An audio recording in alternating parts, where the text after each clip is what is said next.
Go. Otaka mamle ko ade kiye. E abo pa go itenya.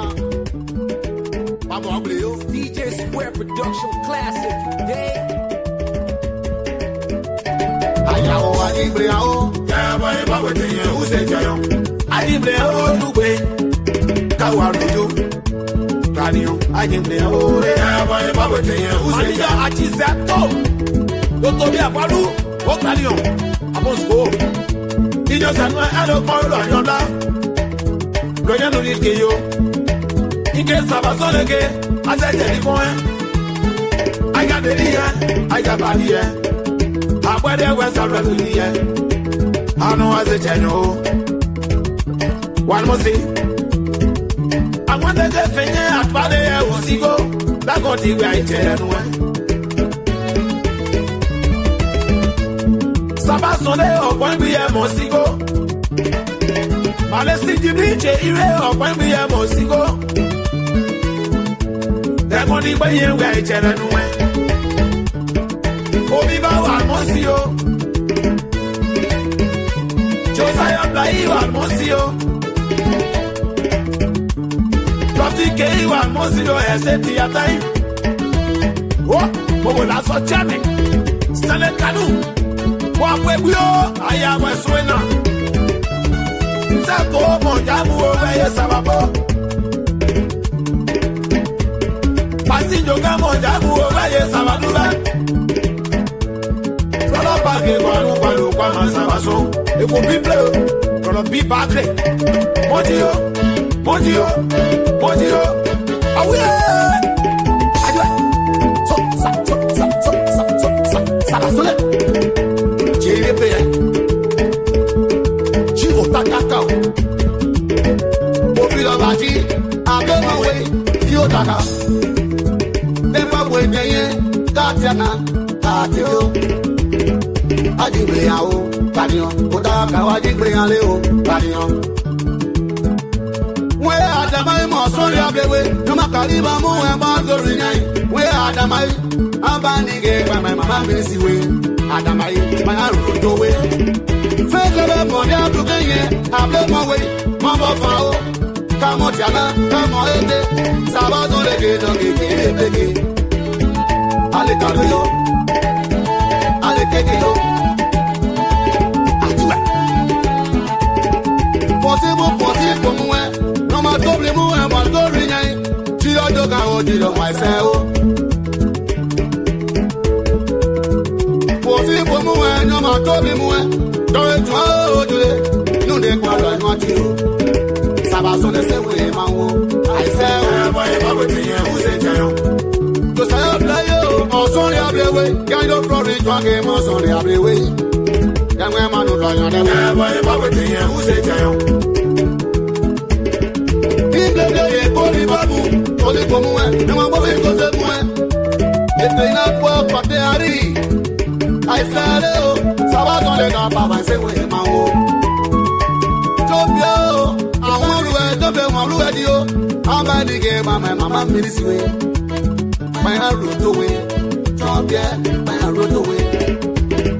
Maton, no, I can't go on, no, confident, so. I'm way, confident of the same on the Sunday. I'm who say, I want him at you.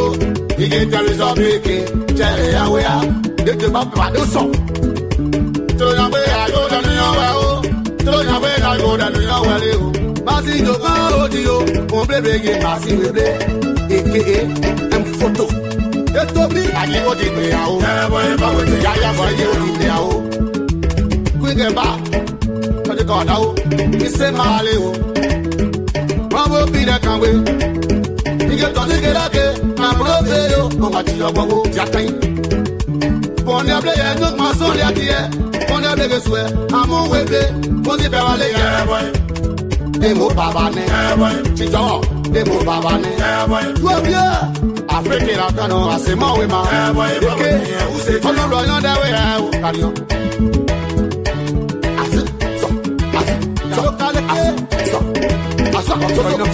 So. Begi bio, my son, the other way. Begi bio, my Begi bio, no run your way. Aya, Also, Madam Teahjay. So, what be ya? So, CKA, Roger Pay. Okay, okay. Madam Teahjay, we are. Dano Gio, my son, I play away. Which I do cello, I don't know. No man was on my way, Baru Jalo, Molo, you read out. Okay, you know, Mammy Cake. The Yaya boys, we are back.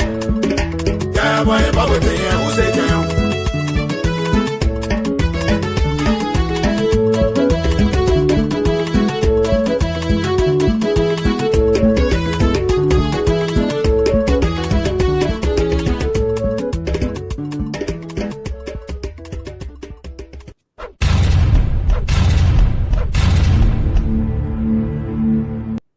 All right, ladies and gentlemen, this is Sinoe County premier platform coming your way with Shirley, Patrick, and Perkins. It's another wonderful show again this afternoon coming to you. Call your friends to call their friends to be a part of the show. It's going to be another epic one. So let me do a quick sound check from my end here.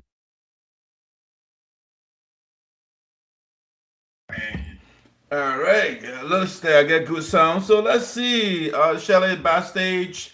Let's give a few seconds, at least 2 minutes, and see are we already beyond time.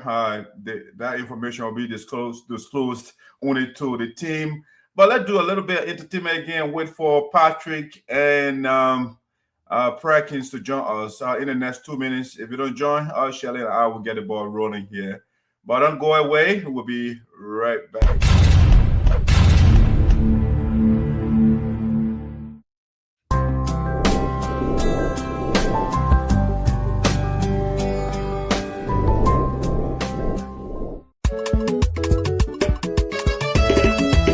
So, the Yaya boss, Salasole, and JVP. Nobody knows. Gio Takakao.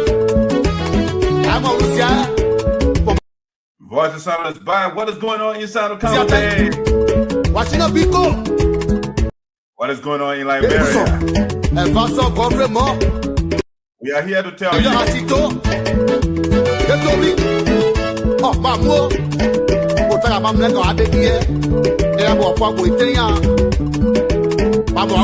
DJ Square Production Classic. Yeah. Yeah, boy, Baba, who say Jayon? I didn't play all the way. Kawarujo. Radio. I didn't play all the way. Yeah, boy, Baba, who say Jayon? Yeah, the former Senator of Sinoe County, Milton Teahjay, is in the news. Don't be a balu. What are you? I'm on school. He just had my other call on your lap. Royan will get you. He gets up a son again. As I tell you. The rumor we are hearing, is it true? Is Senator Milton Teahjay coming back? I got the idea. I got the idea. Well, Patrick and Shelley will put it in perspective. I know as a channel. One more thing. If the information is true, why is President Joseph Boakai bringing Milton Teahjay back to Sinoe County? I want to get finished. What did he do that motivated the president to select him?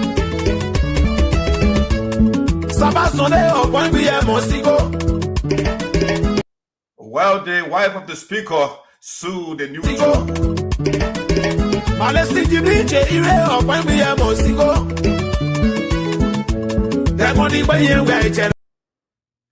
All right, guys. Josiah Blai wa Mosio. Prophet K wa Mosio eseti atai. Oh, bobo la so chame. Stale kanu. Wa kwebio aya wa swena. Nzako mo jabu.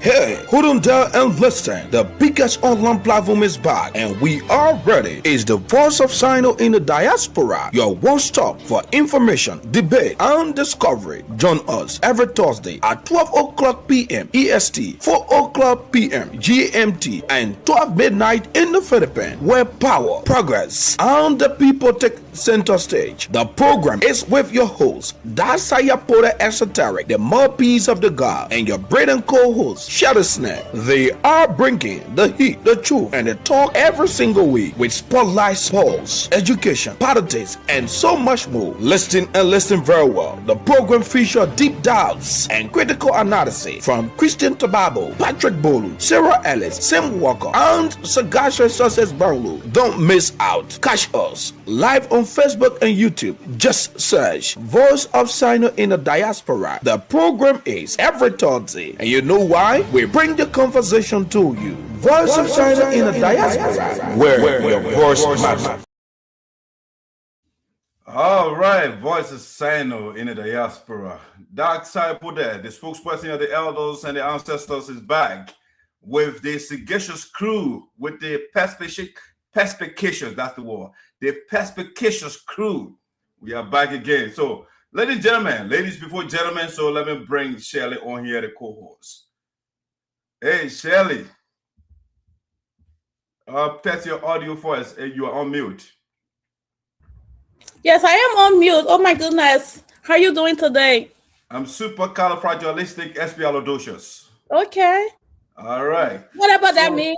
But, okay. I did not come with my dictionary today, but I'm ready to learn new words. All right. So let's bring our very journalist for Liberia, Patrick Bolu. Let's bring the man on here. Hey, P. Oh, yes. How you doing, the great esoteric and our beautiful co-host, Ms. Shelley Sinen. How you doing all? It's good to be back on the Thursday, second edition of the new year. Thank you guys so much. All right, Patrick, what happened to our glasses, man? What happened to our glasses? You know, my goodness, so I think you and I were thinking the same. Because I was like, where is the glasses? Where is the, you know, the Kosu or the African? He can't come out today, man. The man is dressed down. I'm trying to make it simple. Make it simple. Yeah. Let's bring out the rabbi on, the great Perkins. You know, let's bring Perkins here. Hey, Perkins, let me see what I can bring that banner down. Yeah, move on. Let's see. Gotta see the man. Yeah. Hey, Perkins. How you doing? There you go. Get that stuff. Get your the monitor. Okay, how you doing, boss? Welcome on board. Good. Thank you. Say hello to you, Doc, Shelley, and P. Good being here with you guys again this morning. I know it's probably afternoon hour to Patrick over there. All right, ladies and gentlemen, welcome our viewers who want to say thank you. Welcome officially to the platform. We are sorry for being a little late, but that's the nature of the game. I want to say thank you again. Welcome to another beautiful edition of Voice of Sinoe. All right, guys. So let me just engage, go around the room. Hey, Shelley, tell us what's going on. How's Minnesota? How's the family? The family are good. Grateful to God first to be counted among the living. That is a testimony every day for me. There are so many things going on here in Minnesota. The ice, and there are actually ice on the floor from the snow. And then the ice are here. They are killing people.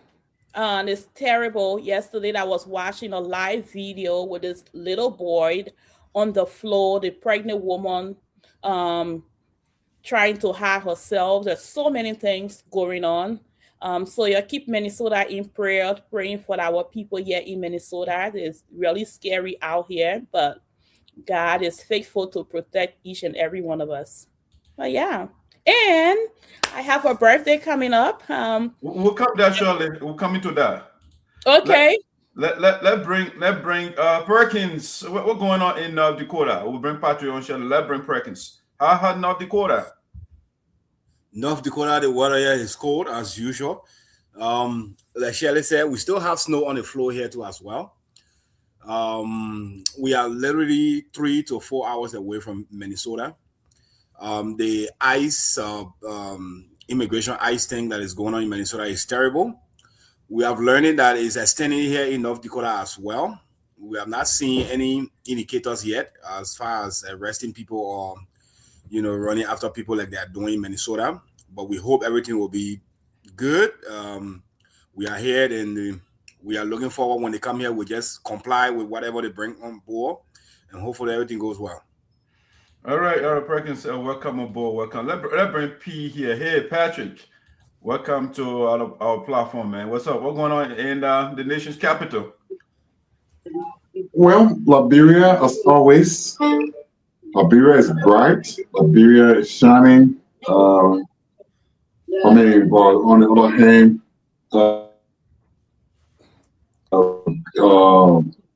reacting to Liberia's to the U.S. latest, freeze on, some of the 5 countries with Liberia included. The reaction is so negative and bad. On the other hand, the House or the legislature resumed active work last morning. Today marks this second sitting of the new year. It is a section. The president's delegation address is scheduled anytime soon, as this morning. But and so far so good.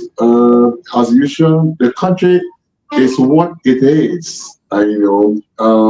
Revolving in a vicious cycle, in a pendulum.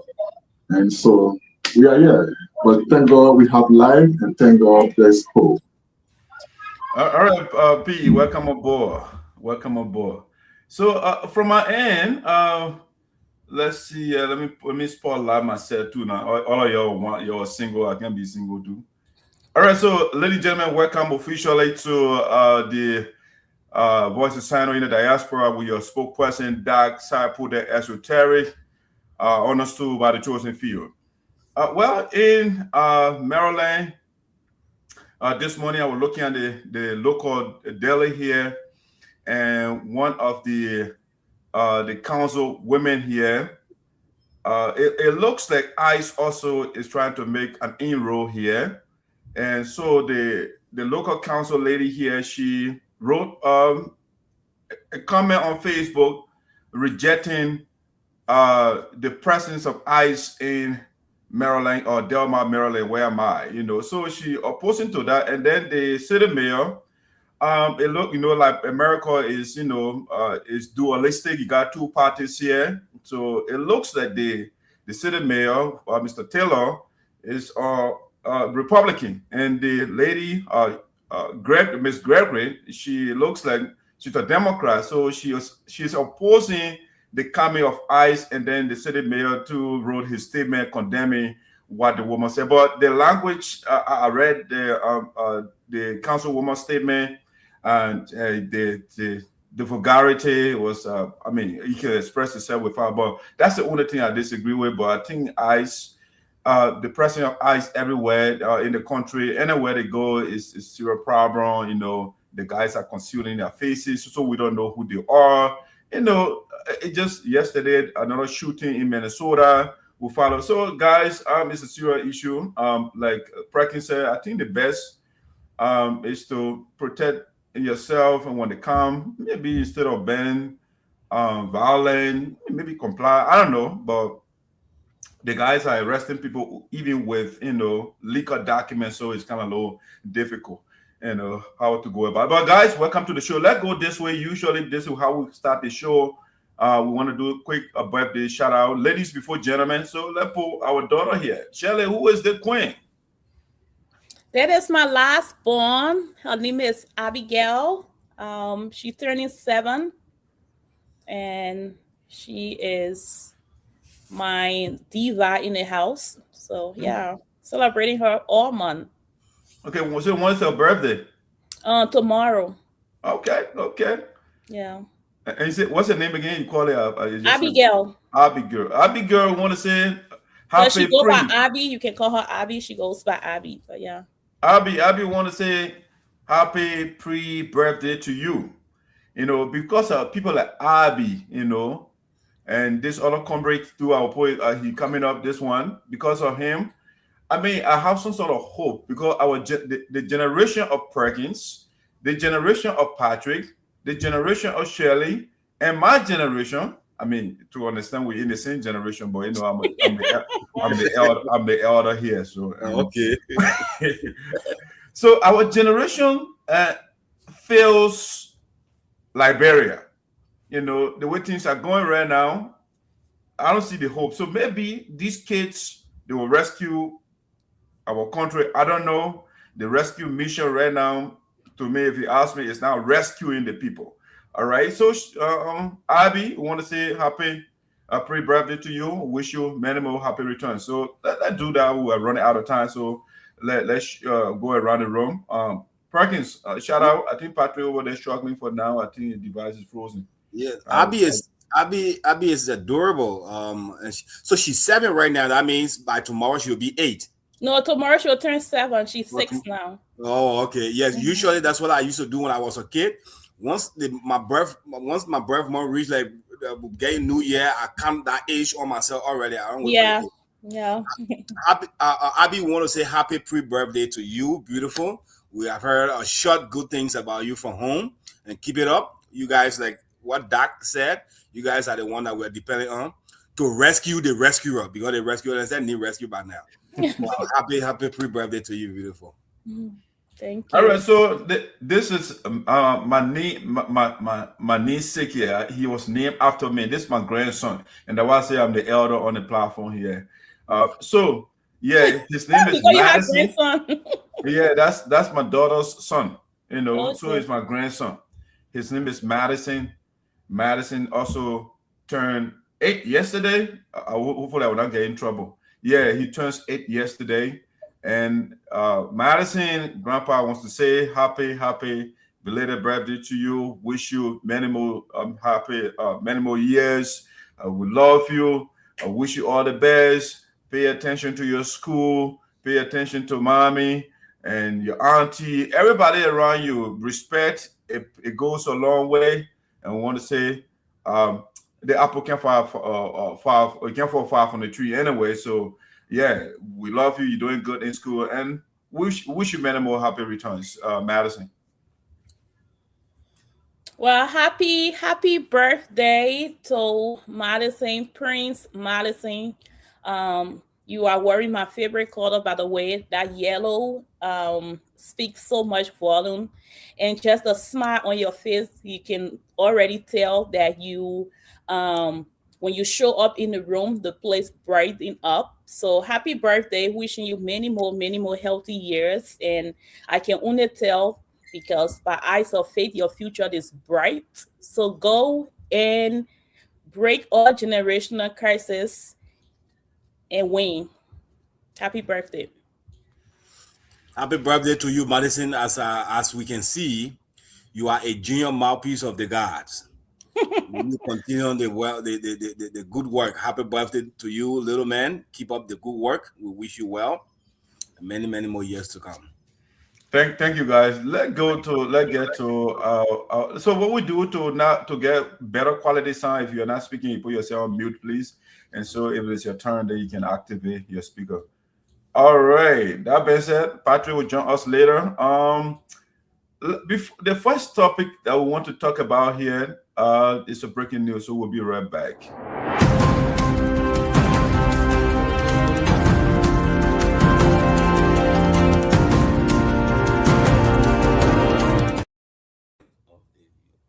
All right, Perkins and Shelley, welcome back, and our team, our viewers, welcome.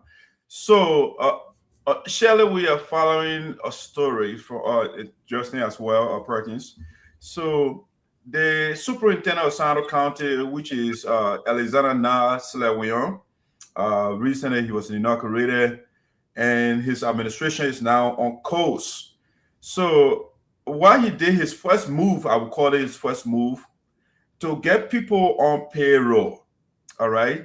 So he submitted some names of chiefs to the Ministry of Internal Affairs to be put on payroll, and the list was rejected. So to give a little bit of context, let me read a little bit of the story so you can at least properly opine.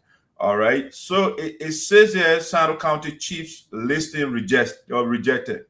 Payroll processing placed on hold by Minister of Internal Affairs. So it said in Internal Affairs Minister Francis, I don't want to grapple with that last name, has rejected Sinoe County listing of chiefs for what the local government board terms as excessive in number beyond populated counties.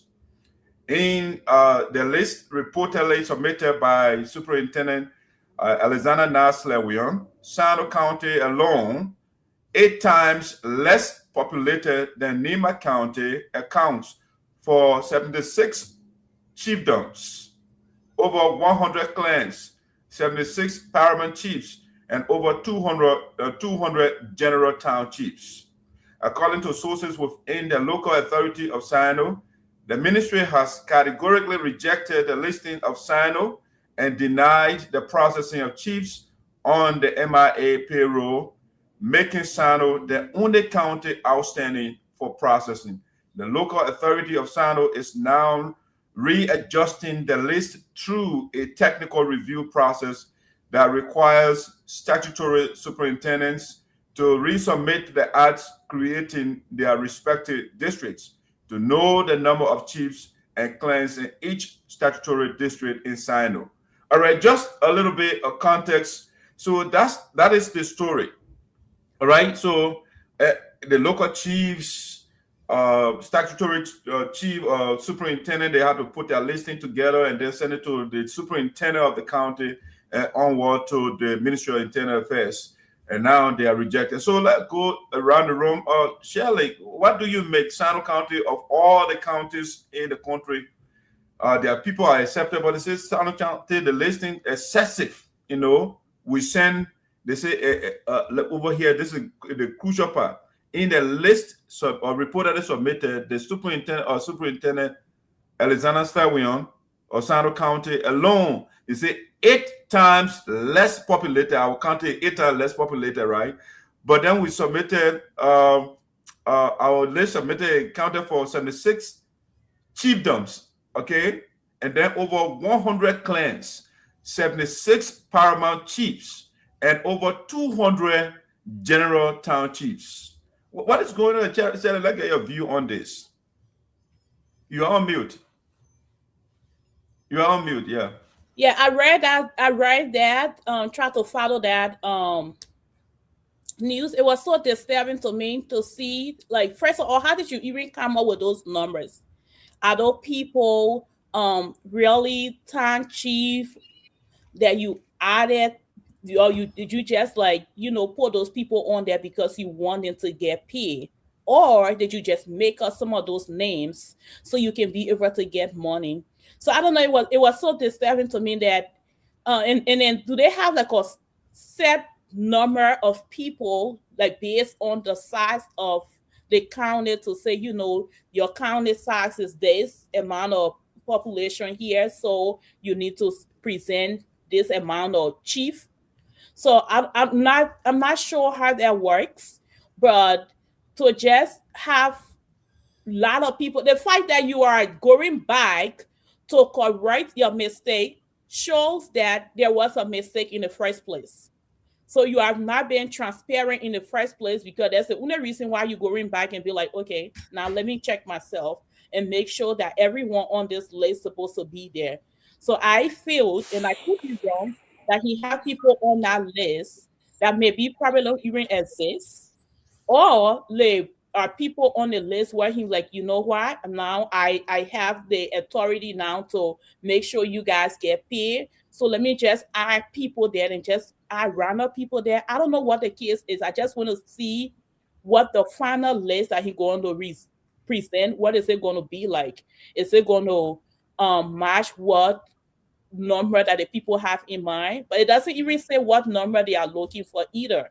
So yeah, it's disturbing. Like, that's his first list he sent, and sending that list, he wasn't transparent in doing that, because going back to make correction, so you know you already made a mistake. So, but so in other words, are you insinuating the superintendent was trying to defraud the Ministry of Internal Affairs?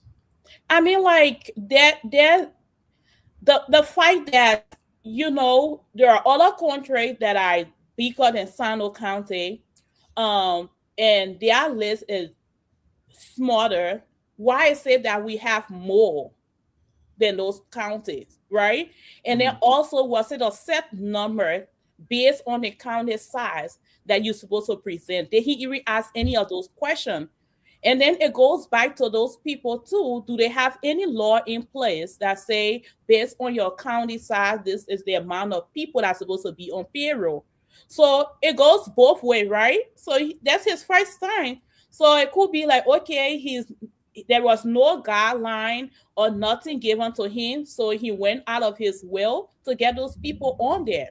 So they need to come up and let us know, was it a guideline? Does it say how many people you need to present based on your county size? I think that's what it end up to, if you ask me. Okay. Let's see. Let me send the link to somebody here. All right. So, Prakins, that get your view. What do you make of this development coming from our county? Well, according to the report, the Sinoe County population is 8 times less than Nima County. And so, but then Sinoe is presenting a bigger list to the Internal Affairs than Nima County. I think that's what that supposed to mean. Like what Shelley said, do they have a set numbers of town chiefs or Panama chief that they are expecting on the payroll? Do they have that? Do they not have that? And even when we do have all those 200 or 100 and some old chiefs in our different districts, I think maybe the correction now will be how to condense that list so that some of these smaller villages can go on the bigger towns, on the chiefs of the bigger town. Because I can imagine we in Fuadi, we got a town chief in Fuadi, but then we in Dubu Village. So chief in Dubu Village will be counted. Now, their payment getting to those people, that one a whole different story. What are the in Dubu Village payment will really get to him? That one another whole story. But maybe those are the kind of things and people they are counting that make that list a bigger list.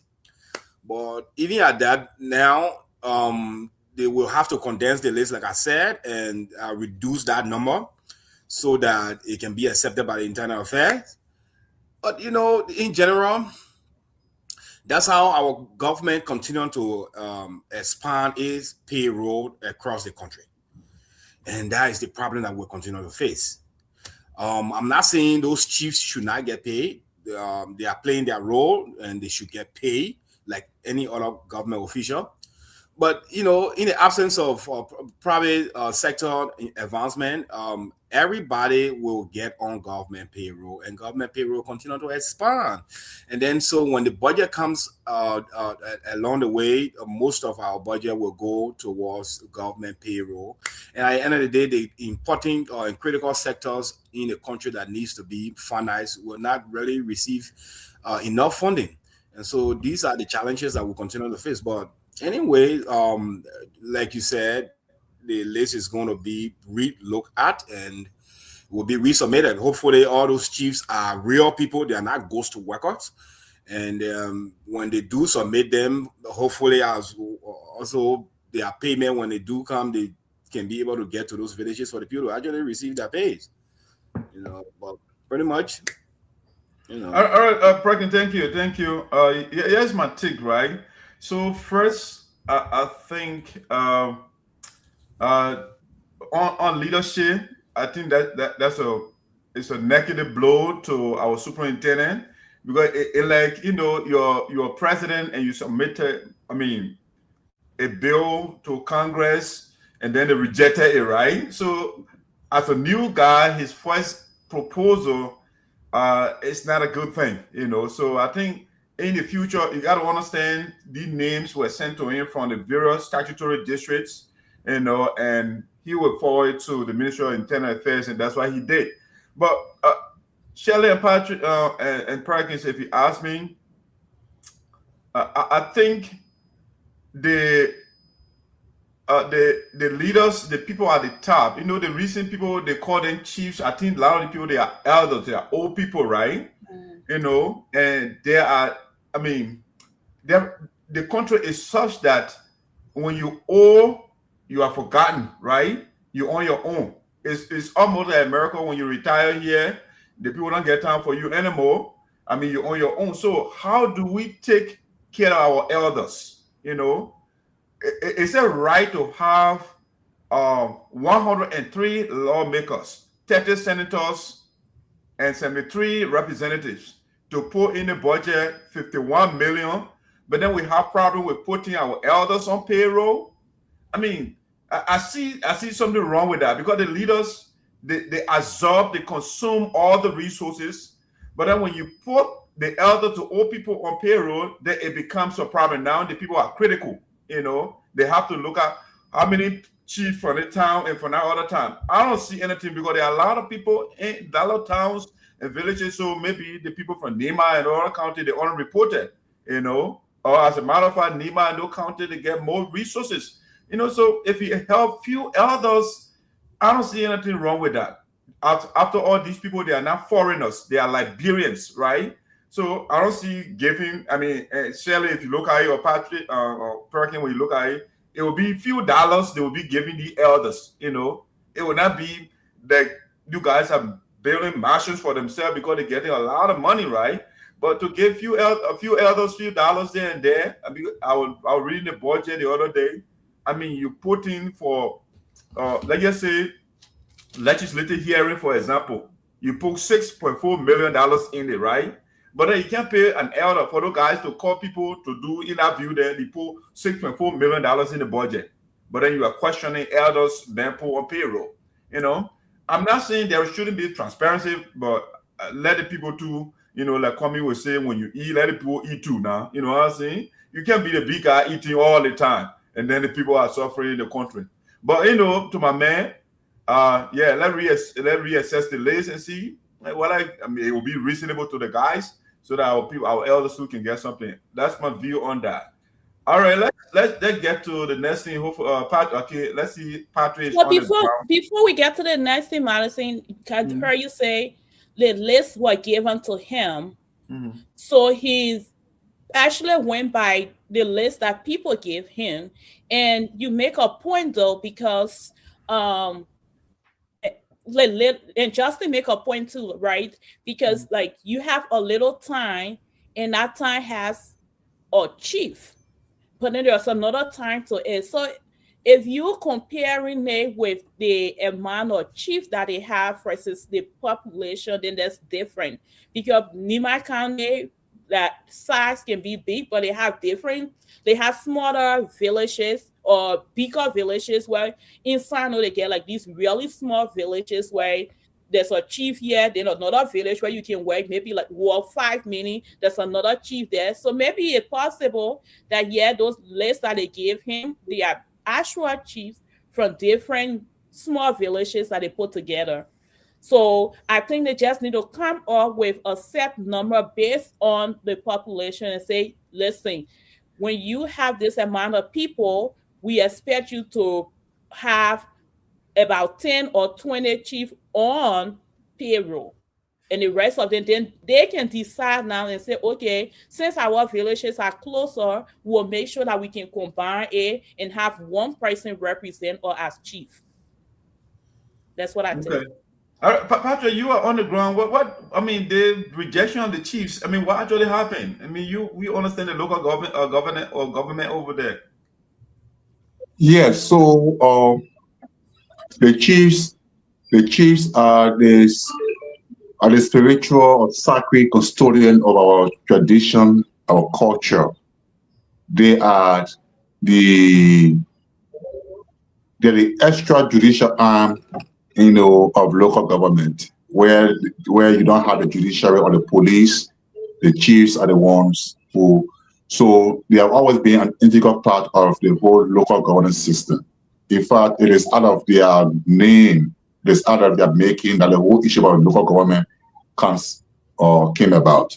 Now, the superintendent recently submitted a list of over 400 names that he inherited as chiefs from the county, but the Ministry of Internal Affairs said no to those names on ground that how possible Lofa County, Lofa of all counties, Nima of all counties, Bong, Mangibi, Grand Bassa, can have, 20 chiefs, some 25, some 30 chiefs. And Sinoe, though a little bigger in size, but less in population, we have 74 paramount chiefs. And then we have 100 clan chiefs. And we have 200 general town chiefs. So there's something that's not right. And from the checking that they did, politicians in the past, where they were given the opportunity to go and regularize the statuses of chiefs. Sometimes they say, biometric team will go to the county, to each county to go and regularize the statuses of chiefs, and then people took advantage of the situation, and recruited more people as a form of as a form of employment. So most of them use it as a political tool to call themselves employment heroes, and all of that. And that in the bulk of that number, you see that for Sinoe is said to be found in the Teahjay area and other areas, especially that list was seen. That list is said to have been inflated, by J. Milton Teahjay, administration, because he was the one who used to really boast of being the highest employer, of people on the MIA payroll in Sinoe. So now the Local Government Act says, as of 2020, as of 2026, all districts in Sinoe cease to exist, or all districts across the country, all the 15 counties, districts cease to exist. Local government has taken a new dimension, meaning from the Tottenham time to 2025, all the usual practices of local government, all the formalities, all the procedures, everything that was in place, as the way of local governance, everything has changed and has transitioned to the Local Government Act of 2018, which is now into full force now. And under that law, for example, to be a city now, or to be a clan, or to be a chiefdom, or to be a district, there are certain criteria you will have to meet. For instance, to be a city, you must have medical facilities, you must have education facilities, you must have electricity, you must have the needed infrastructure, you must have the system to run a city, you must have everything. So some of the cities, for example, that have not met these requirements, and some of the chiefdoms and clans that have not met the requirements now, they have been deconcentrated, meaning now there's a process of amalgamation going on.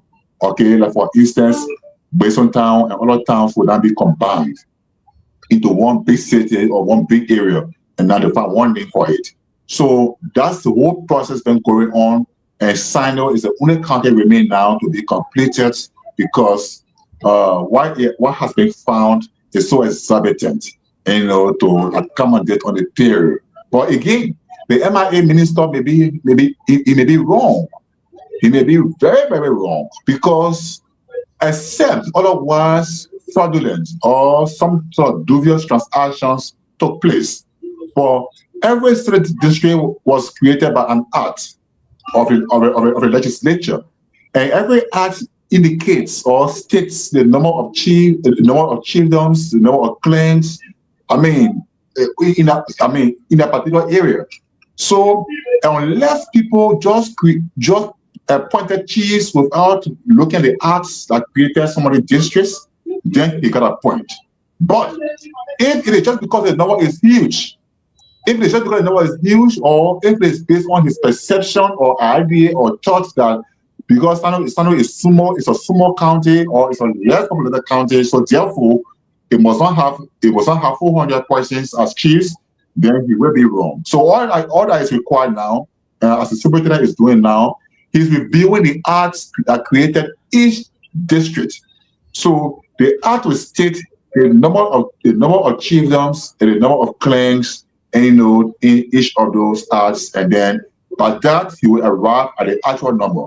If the number is still 400, I believe the Minister of Internal Affairs will have no option but to put our people back on the payroll, process them, and let them get their pay. January is so hard right now, in fact, people are already crying. So that's my thought, and that's what I know so far about the situation. So Patrick, you said something. I want you to remain there for now. So you said the superintendent inherited the list. Is that what you said, Patrick? Yeah. He inherited the list. He made a list there. He made it. Okay, and you also said Senator Teahjay may have played a role, right? Yeah. Okay, and yeah. I think there's an element of truth to that, because the superintendent is a staunch, I can say, a son of Senator Teahjay. So it looks like he is actually being influenced by Senator Teahjay. It looks like it. So the question I wanted to ask: do you think given the number of superintendents, right, of chiefs, do you think the superintendent was deceived by somebody? Oh, well, I can say he was deceived. This whole personnel audit, is based on the enforcement of the Local Government Act in 2026. Yeah, because the budget the president just passed the budget, right? He just signed the budget. And so now the whole issue of paying people is now going back to the local communities. The superintendents will be taking some responsibilities on some of these things. So to know exactly now that they go into the Local Government Act in full force right now, what is the personnel listing, especially of chiefs in the country, especially when the president went to Banda recently for the National Chiefs and Elder Council meeting or conference there, all these things were put on the table, to know exactly. And what I noticed is this list here may be genuine or genuine, but what I foresee on that list is, will be a situation that has to do with ghosts. Okay, there are people on that list. Who are not working anymore with the MIA, or who are not in the position of chiefs anymore. Some of them are dead. Some of them have left that position because of small money attached to it. They are working with NGOs. They are working with GVL. Some of them are working with different companies, and they are not same. Okay, so the personnel audit revealed that some of the people are eating ghosts. Some of them, their names just got there because of political reasons. And if the superintendent is being deceived, or he's playing in line of or jail mail, then there could be some truth also too, because he should have known before. Okay, so it's almost like, Patrick, please send me the list of all those that are working with VOSD in Liberia. I should know exactly how many persons working for VOSD before even submitting it. I can just take a list and just send it to the CEO. So it's also somebody told him, my manager cannot think about it's the people's rights. So Patrick, what we got to establish here is, prior to his coming, what was the listing? What was the number of chiefs that is submitted? Do you know the prior listing of chiefs? So all along, the number of chiefs in the county had not been known. All along, okay, yeah, it had not been known. But he now broke the news. He revealed the record. He now revealed the number of chiefs. Okay, like when I spoke with him, the statistics he provided to me, and that some of the 6 fireman chiefs, over 100 clans, over 200 general town chiefs. So just imagine that. And so that was a list he met along on his decks, or that was a list discovered following his own inquiry or his own audit of the listing of all the chiefs in the county as per district. So for instance, every district has every district has a personnel listing on MIA. Now, if you go on the personnel listing of MIA, you'll find the superintendent, the development superintendent, the fiscal affairs superintendent, and then the next line of people you will find there are the various administrative staff, and coming down now, you'll find the list of chiefs. Okay, so the list of chiefs on each district is right under the personnel listing of every district. And so maybe for that calculation, district per district, that have perhaps see around that number of 400 plus. Okay. That was, Pastor. Sorry, I mean, when you said the superintendent is now reviewing the act that created, the various districts, I think that's what he should have done first. So, Exactly. before, That's a thought. That's a thought of many had thought that say he was asked to present a list because he received a prior notice. He was pre-informed by the minister. He was mandated by the Minister of Internal Affairs to proceed. I think I shared the video in our messenger chat last time. All superintendents were mandated by the Minister of Internal Affairs to review or to do a personnel audit of their listing of chiefs and presenting to his office for processing. Okay? For processing. So, as a smart superintendent, as a smart man he is, what he could have done immediately assuming office, the first thing was to go from district to district, maybe, or request a list of the district. But if you're not satisfied, request the act on the acts of each district, or come to the Monrovia, go to the archive. Somebody because I'm very sure all the districts do not have the acts available.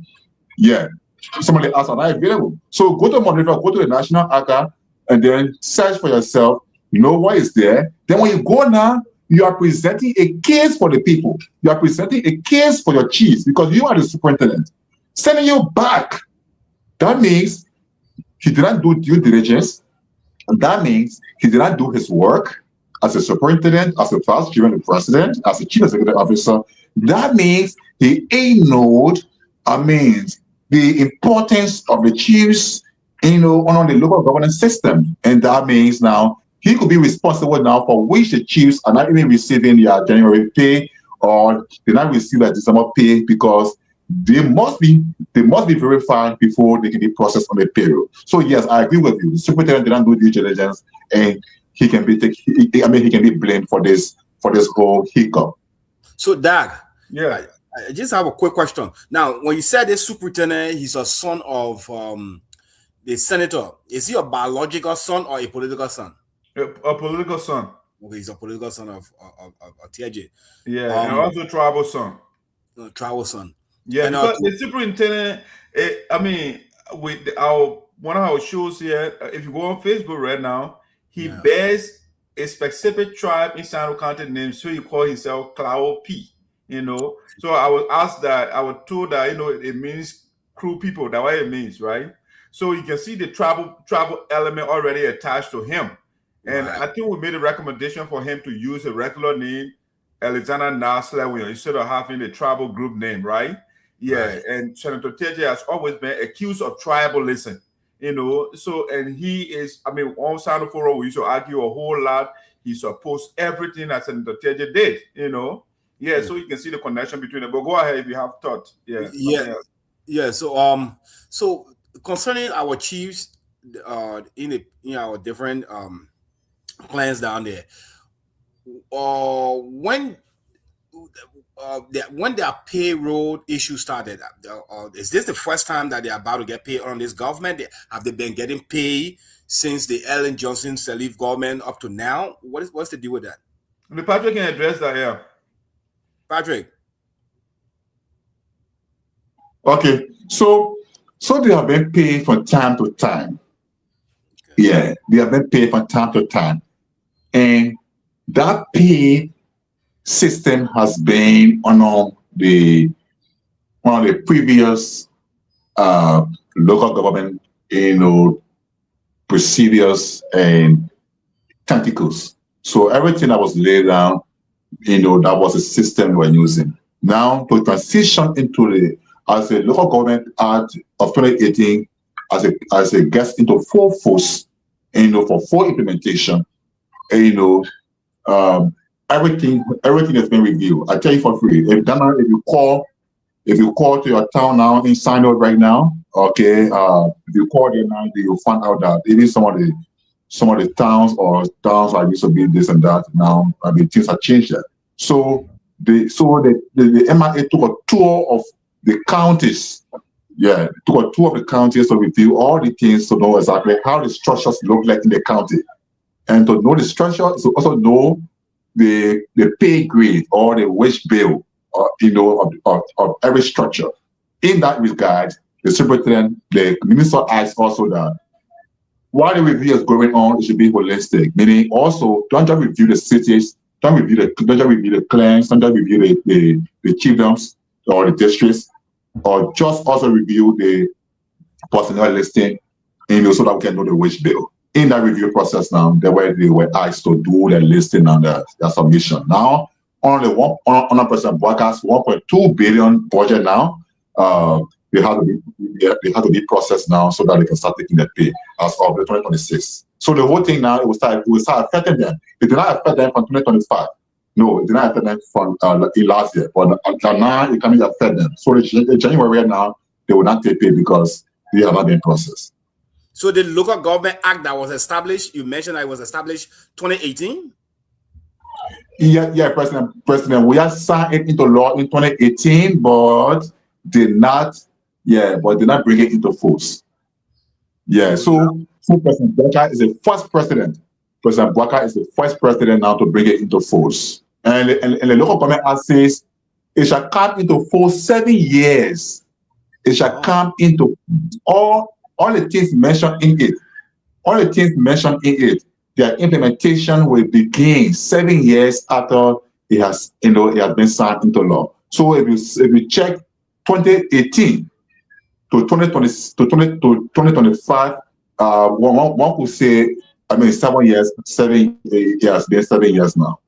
Yeah, 7 years to 8 years. So within that time, some chiefs then moved, some of them passed away, town then a lot of things that happen. So we need a holistic review of the clients that down there before sending a list to the internal affairs. All right, guys. I think we have done a lot on this topic. Let's see what we can transition to the next talking point. Shelly, got any input again? Something else? Okay, good. All right. So let's get to the next topic here. For some reason, I don't like when the names are up there, so I will take them down for now. Let's see. So the next thing I want to talk about here is also a breaking news. But Voice of Sinoe, we have something we call the speculation room. So we're about to go in the speculation room, but don't go away. We'll be right back.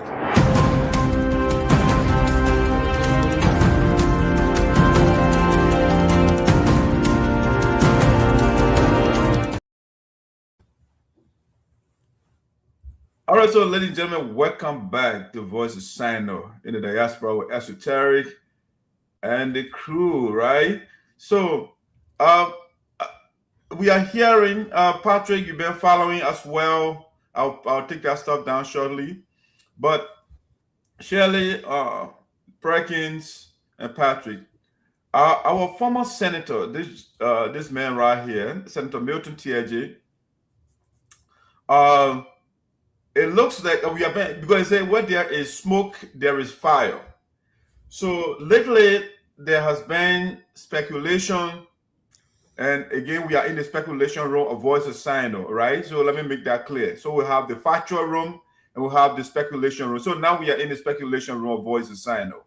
So the speculation that we are getting on social media that is becoming prevalent is that, recently we had this story about Sylvia Talley, this lady right here, who is, I should say, the Port Director. She hasn't been suspended. She hasn't been fired yet. She has been suspended for 3 months through the propaganda of Alex Sonibor Noah. Patrick, it's interesting. You sent me the Chief of Office Staff of Representative Romeo Kuya. I had an extended conversation with COS, and it's shocking what I got from that. I don't know, Patrick, you got some of the information about you been holding by a thing, but what I heard was the people actually, the rural women of Sinoe, they actually petitioned the senators based on what Mr. Sonibor Noah is doing. They took a petition to the senators, I should say. But the woman has been suspended, and now it was Eugene Mason we've been hearing, and now the news coming out that Senator Teahjay will be taking out that slot. He has been appointed according to the speculation we are getting. So I'll just, again, we don't have the facts. We just want to speculate because, again, where there is smoke, there is fire. The people will not just bring that information and now it's going wild from everywhere. Some people say it's confirmed. Some people say it's not confirmed. There's a whole debate going on back and forth. If you go on Sinoe Forum, it's all over the place right now. So, Patrick, you are on the ground. What is fueling this speculation? Where do you think it's coming from? Okay, so from what I'm hearing and I'm reading on the wall, from the writings on the wall, the Unity Party Youth League in Sinoe and the superintendent, they try to build an alliance around J. Milton Teahjay politically. So I learned that the superintendent reportedly or allegedly, backed by the youth league, asked Teahjay to come to the port, at least as a trump card, using the port as a trump. What power does he have? Is he the one that brings people to the port, the superintendent? You say he asked Teahjay to come. Yeah. Superintendents like you can call them governors in the states, right? If you read the executive law of Liberia or the local government umbrella, superintendents, when it comes to administering the affairs of counties, they have great influence. Sometimes they have great influence. So in most instances, in fact, if they say they can work with you, in fact, your fate hangs in the balance. So he said for the Unity Party to hold a base in Sinoe, to get really solidified in Sinoe, towards 2029, there's a need to get a strong man on the ground made, and let me get clear, as we said, we are in our speculation room, and so we are dwelling on speculation and things we have been hearing. They are not confirmed. So the one we're using certain words like reportedly or allegedly. Okay. So he was approached, and then I think he has bought the idea, he has seen it fit, and that he is going to Sinoe as a Port Director. It's something that has been said. So why they are shared this situation from the situation room, the youth league chairman, the youth league chair of Sinoe County Unity Party chapter, Roosevelt Tiawula, all right, he shared a Facebook post, yesterday, formally congratulating on behalf of the youth league of Unity Party Sinoe chapter, congratulating on Milton Teahjay and welcoming him to the port. So then we come to the realization that say, where there's smoke, there's fire. Because Roosevelt Tiawula says, as the technical supervisor at the Greenville port, he's the one that supervises technical department. So if he can welcome Milton Teahjay formally, and it means that he also got green light that yes, he going to the county. So the next question would be, is he going to the county by Milton Teahjay to go with return of Milton Teahjay part 2? All right, we got the part 1, no, it's part 3 in fact. We got the part 1 as superintendent, we got the part 2 as senator, and now the part 3 as the port director in the making, until confirmed. So what does it mean for Sinoe? So first of all, the first thing it means is that his desire to go back to the county, in fact, confirms and affirms the reality that certain politicians, are parasitic in this country.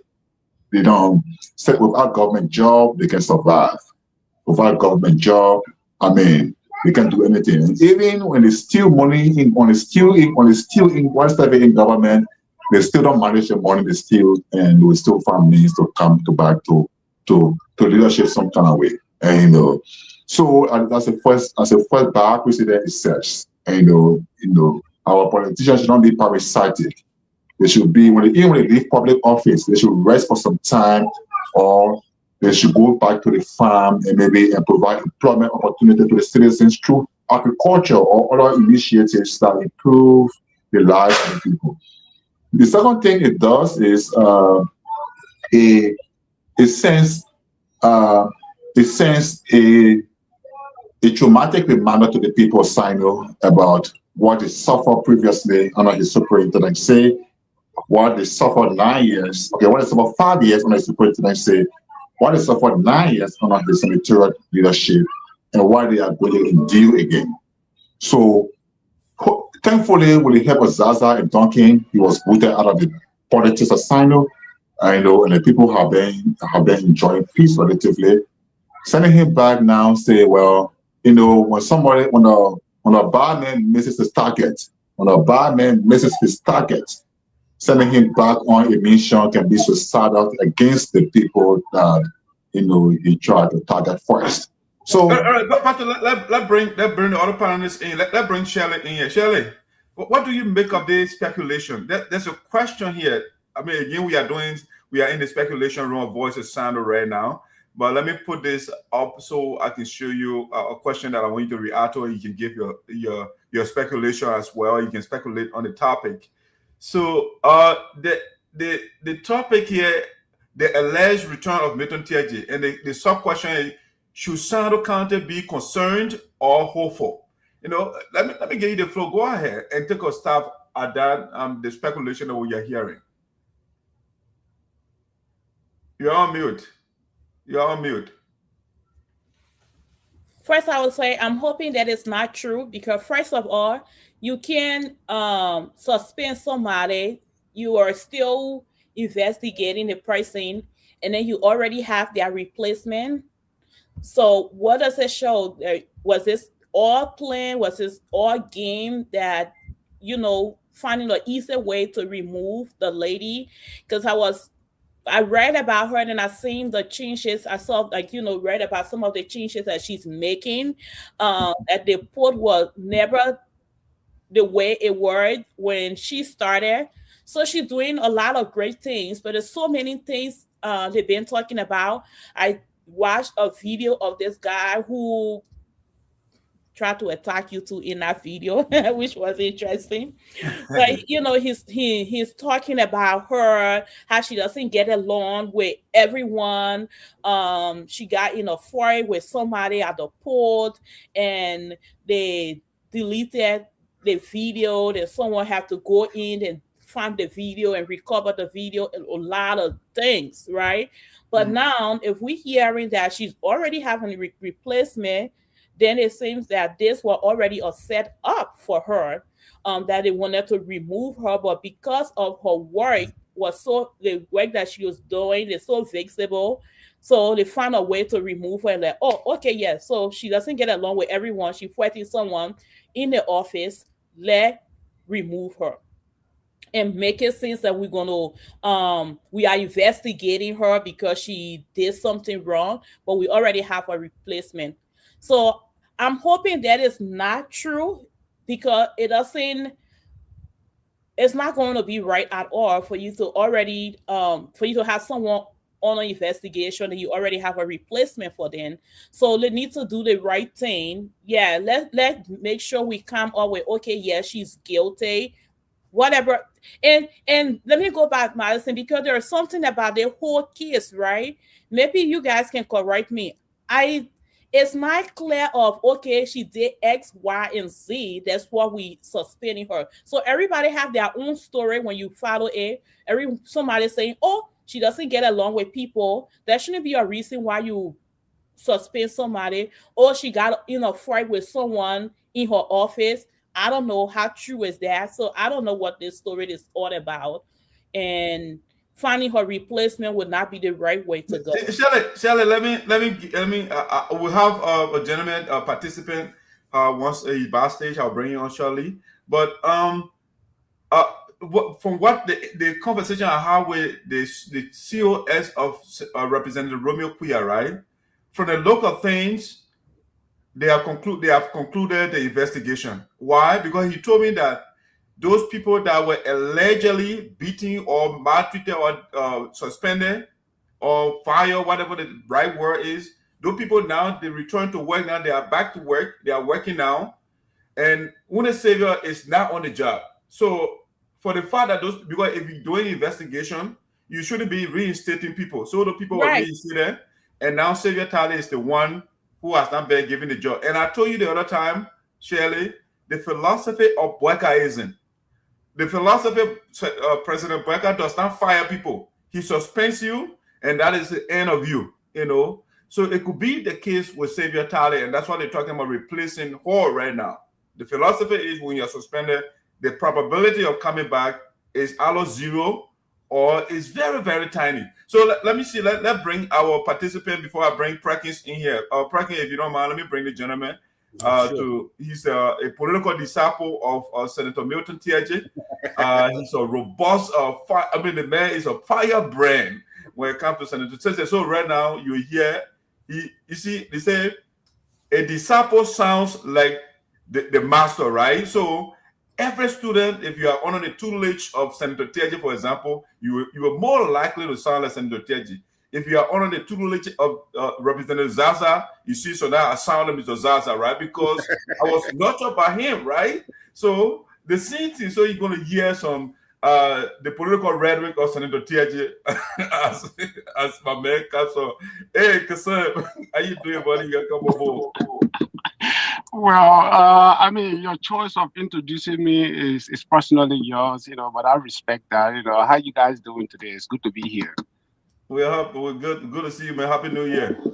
Yeah, Happy New Year, bro. Madison, you look great. The only thing you need to do is to go on the ground and know the reality and stop acting on speculation.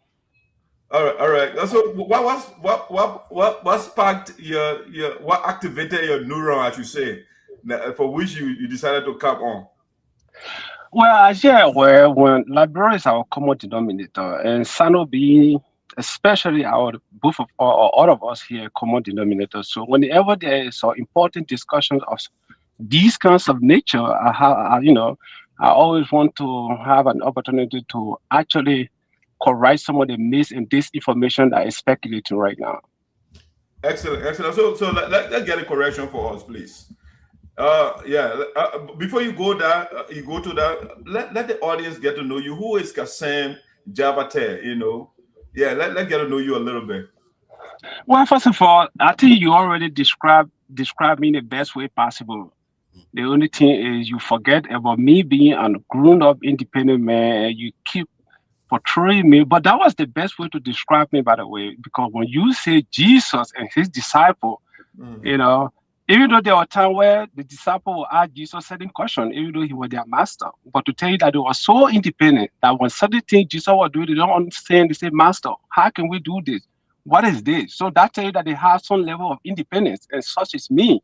Senator Teahjay is my mentor, he's my mentor, he's my political father, he's my adopted father, he's not my biological father. But just as he said, I am his whatsoever you might describe me that is best fitted to him. Yes, that's who I am. Okay. So you are now define yourself as an apologist of Senator Teahjay. I mean, what caught your attention? Well, in the past, I told you, when you read a book of Socrates, there's no way you can talk about Socrates without mentioning Plato. So I'm the Plato to Senator Teahjay in Sinoe or in Liberia. Okay. All right. So Plato, go ahead, man. Yeah. So having said that, and I respect all the view of all your panelists, and Patrick is a personal friend and brother. I know him. We have lived together. My brother and my sister right here, I don't know them. This will be my first time to meet them. It's nice to meet you guys. You guys are really, really people that I respect and admire so much. You guys are well articulated. I want you guys to keep this up, It's better we have these intellectual discussion, and disagree and agree instead of all going down there fighting each other, okay? So having said that, my attention was drawn to the question that was asked. The tribal cloudpea name that superintendent is carrying, and you guys are recommending for him to change his name. And there's this conversation about employees that was submitted to the Ministry of Internal Affairs. And my sister is assuming that the superintendent may have placed people's name on there, they are good, but for him to get a personal kickback on the payroll.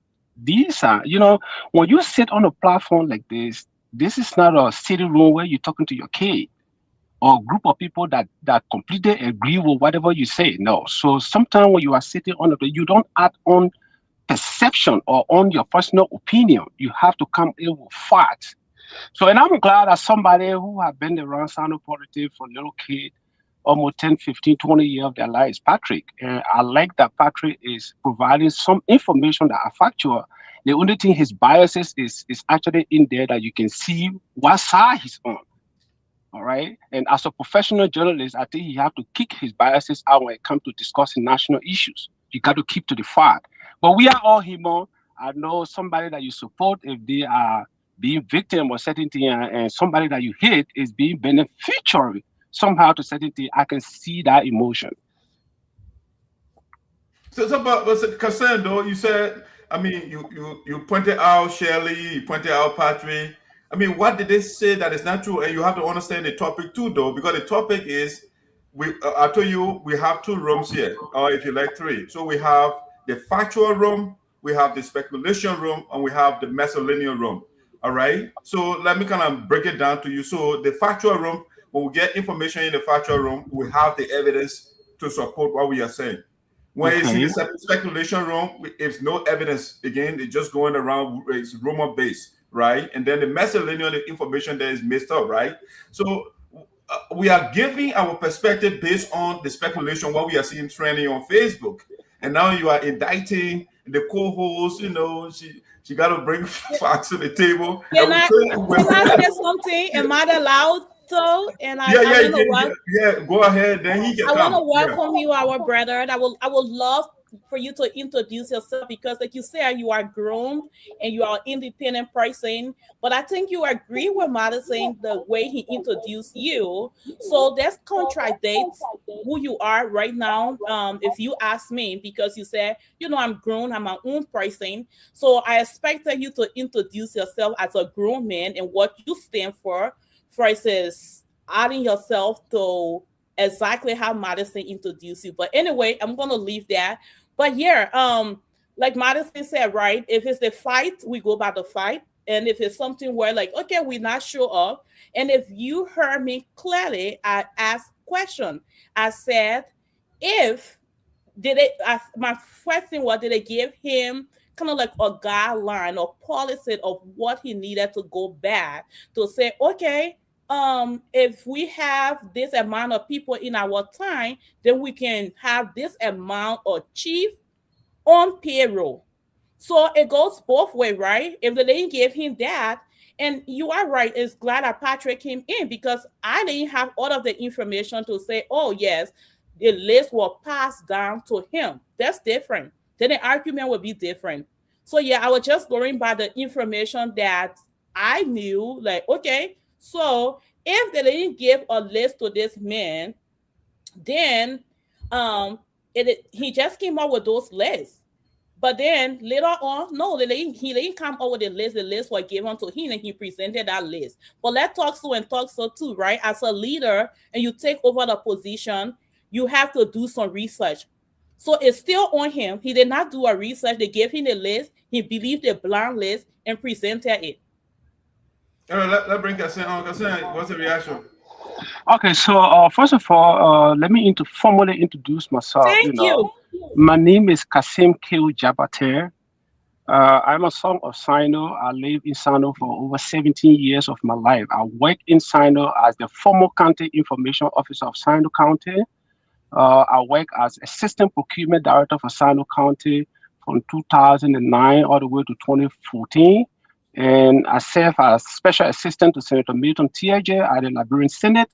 And prior to me leaving Liberia, I was serving as his administrative assistant. And up to present, I am a strong.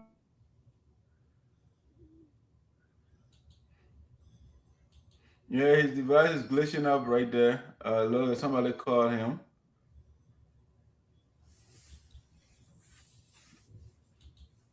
Yeah, so he's gonna come back. Yeah. Yeah, so Shelley, I mean, Senator Teahjay boys, they don't hold back, so you tighten your belt, Oh no, and you know, I'm not intimidated by him. Let's just no, I know you're Iron Lady. Being the only female here, which keep breaking the guys. I'm fine. I'm not intimidated by any of you either. Justin, you want to adjust your monitor a little bit? You are going all the way down. All right, so we good. We good. I'm representing all the female. So I'm good. So let bring Shelley. You give Patrick. I will bring you on. Shelley, give her opinion on the speculation. Let's bring just Perkins. The speculation going on that our former superintendent Milton Teahjay, who failed us, who served as senator, who failed us, who served as information minister and failed us, and they're bringing him back again. Oh, but the guy is okay. Perkins, hold on a second. The brother is back. Okay. All right, Kassan. Oh my God. I don't know whether you can hear me. Yeah, you're good. I'm hearing you. Madison, can you hear me? Yes, sir. Yeah, I don't know. I'm not hearing you guys. I mean, I can hear you guys, but I don't know. You guys are muted. No, go and come back. Let's try again. Go come back. Oh my God. I don't know. I have to go back in and out. Yeah, let's do that. That is the Teahjay syndrome.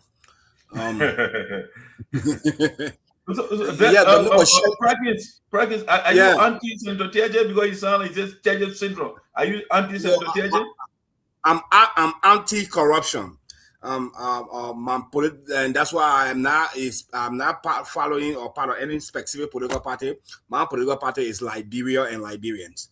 So any official, okay, brother is back. Are you hearing all Kassan? Yes, I can hear you guys now. Sorry, my mic was acting up. Okay. Yeah, so I know when I was talking, the internet was fluctuating. I don't know whether you guys were getting me. Yeah, we heard you. You were introducing yourself as the paramount chief of Sinoe County. Go ahead. Well, for Madison, forget about the introduction aspect. I love Shelley because she's very articulate. She seems like a very smart and brilliant lady. She's brave to be one of these guys. So kudos to you, Shelley. Nice to see you. Yeah. Thank you. Yeah, you're welcome. So like I was saying, right? Like Shelley did not have the fact, or she didn't have much information on the listing that the superintendent. But we should keep in mind though that the superintendent had just taken over that office. I mean, he was appointed, but it took this long time before he get confirmed. He lost his mother, and he was up and down all of these things. So if you take over an office and there's an ultimatum or there's a letter written by the minister that you have to do this, so the time frame in which all of these things will happen have to be taken into consideration. I think it is unfair on the part of the superintendent to not hear his side of his story yet, to see what he did or what he didn't do, prior to all of this. But I will leave that with the superintendent. I'm hoping the county have an information officer or the office have a spokesperson and they can speak to this for a fact. I don't occupy that position anymore. I'm far away. So, but Kasan, quick question though. Quick question. Right. We are here in the U.S., right? You said Shelley, did not have all the information, right? And Right. you are also not in Liberia. So, Right. what information do you have that Shelley did not have? Well, the information that I have that Shelley didn't have is at the time that I was working in Sinoe, is the time that Patrick was speaking about the Ministry of Internal Affairs have audited the personnel listing of Sinoe or of the entire county several times. There are people where the Ministry of Internal Affairs, Civil Service, and Finance will send people in the county to do an audit of the employees of each county. You know, but what is more interesting, Madison, is this. You will be surprised that a small county like Grand Crew have a bigger local government employee than Nima County. Do you know that for a fact? No, I don't know. Do you know that Grand Crew payroll is bigger even than Sinoe and Magibi? So it is not the geographical size of the county or the population of the county that determine the amount of employee at the Ministry of Internal Affairs. What determines that? So, like Patrick was saying, it is the county that is more politically inclined and are interested in politics. You know, so basically a political representation or political employment. Exactly. Okay, so when you look at what Patrick said there is true though. That means the payroll was the listing was bloated because of the superintendent's proximity to Senator Teahjay. Is that the case here? No. So what I'm trying to say is when you take Labrador and put it into region, for example, like the Northern region that comprises of Bapolu, Cape Mount, and Bomi County, and then the Northern part, and these are some of these places. Many of the citizens over there don't have interest into local government leadership. But if you come to the Southeast, every little old man or young boy passing over there want to have a place in government. You know what I'm saying? So Senator Teahjay is not a market man, bro. He's not a mechanic. He is a politician, a full-blown career politician. So as a politician, you have to represent your people. You have to provide employment opportunity for them. You have to provide life in terms of leadership. So if Senator Teahjay go to Sinoe and put even the entire Sinoe County on payroll, it is his job as political leader. I respect that. And if that is the crime that Senator Teahjay commit, I will tell you to commit that crime more. Put more and more people on government payroll, let government pay, let people live life and send their children to school. Okay, fair enough. That's Perkins, go ahead. Yeah, so but Kasim, now one of the things or concerns that I have is not about the senator putting more people or chiefs on the payroll or not putting them on the payroll. Our concern is probably the list is 50% a real list, real people, and 50% a ghost list. People that names are there and not getting paid. So if the senator is doing that, then you cannot say kudos to him. You cannot applaud him. That means he's defrauding the government of finances. He lying to the government and getting money, and that money is staying with him. So what we trying to find out here is, I understand the point you made is a good point that these different counties are different when it comes to how they carry on their political leadership. I also mentioned that earlier, but do the list, and you seem like you are informed about this new superintendent. You said he lost his mother. He just took over the office. So are you aware that that this information that he has in order to get the list to the internal affair, did he follow the proper procedure? Did he do the things that he needed to do, go to these counties and actually know the amount of chiefs that we have? Did he follow the proper procedure in presenting that list? Are you aware? Do you have information on that? Well, so first of all, you asked me one question that is comprises of A and B questions. So let me address the A first before I go to the B, okay? No problem. So the A of your question is you are assuming now you use a word called probably. So you are not sure. You are acting on perception again. That the list is 50-50. It is possible that it is 50% true or 50% false.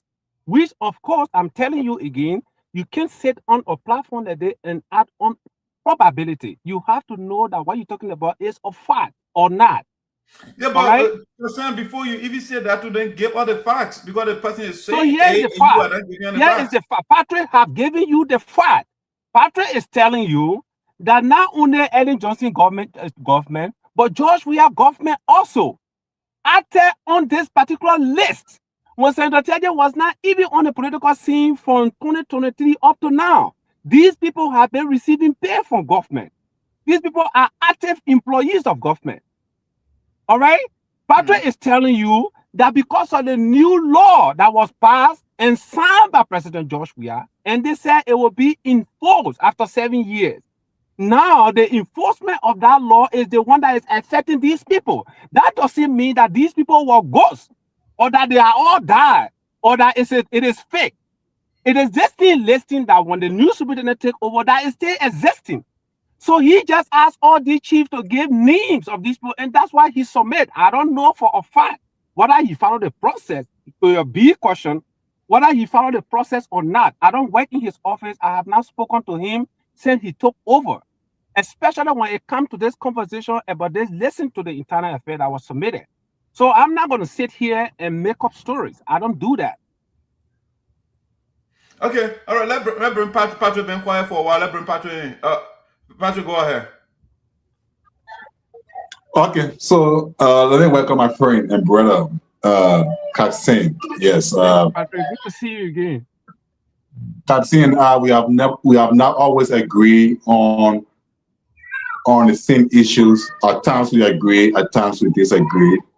Right. But let me tell you, for me, I am not deterred or bothered by the charge of biases, as always, because anybody can, if you say I'm biased, if anybody says I'm biased, they should call me Patrick Joseph Pottizer Bolu.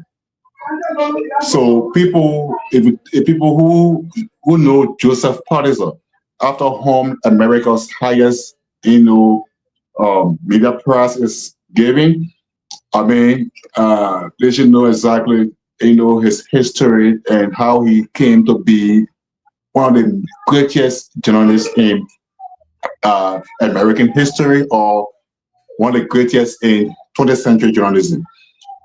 And on the other thing he talked about hatred.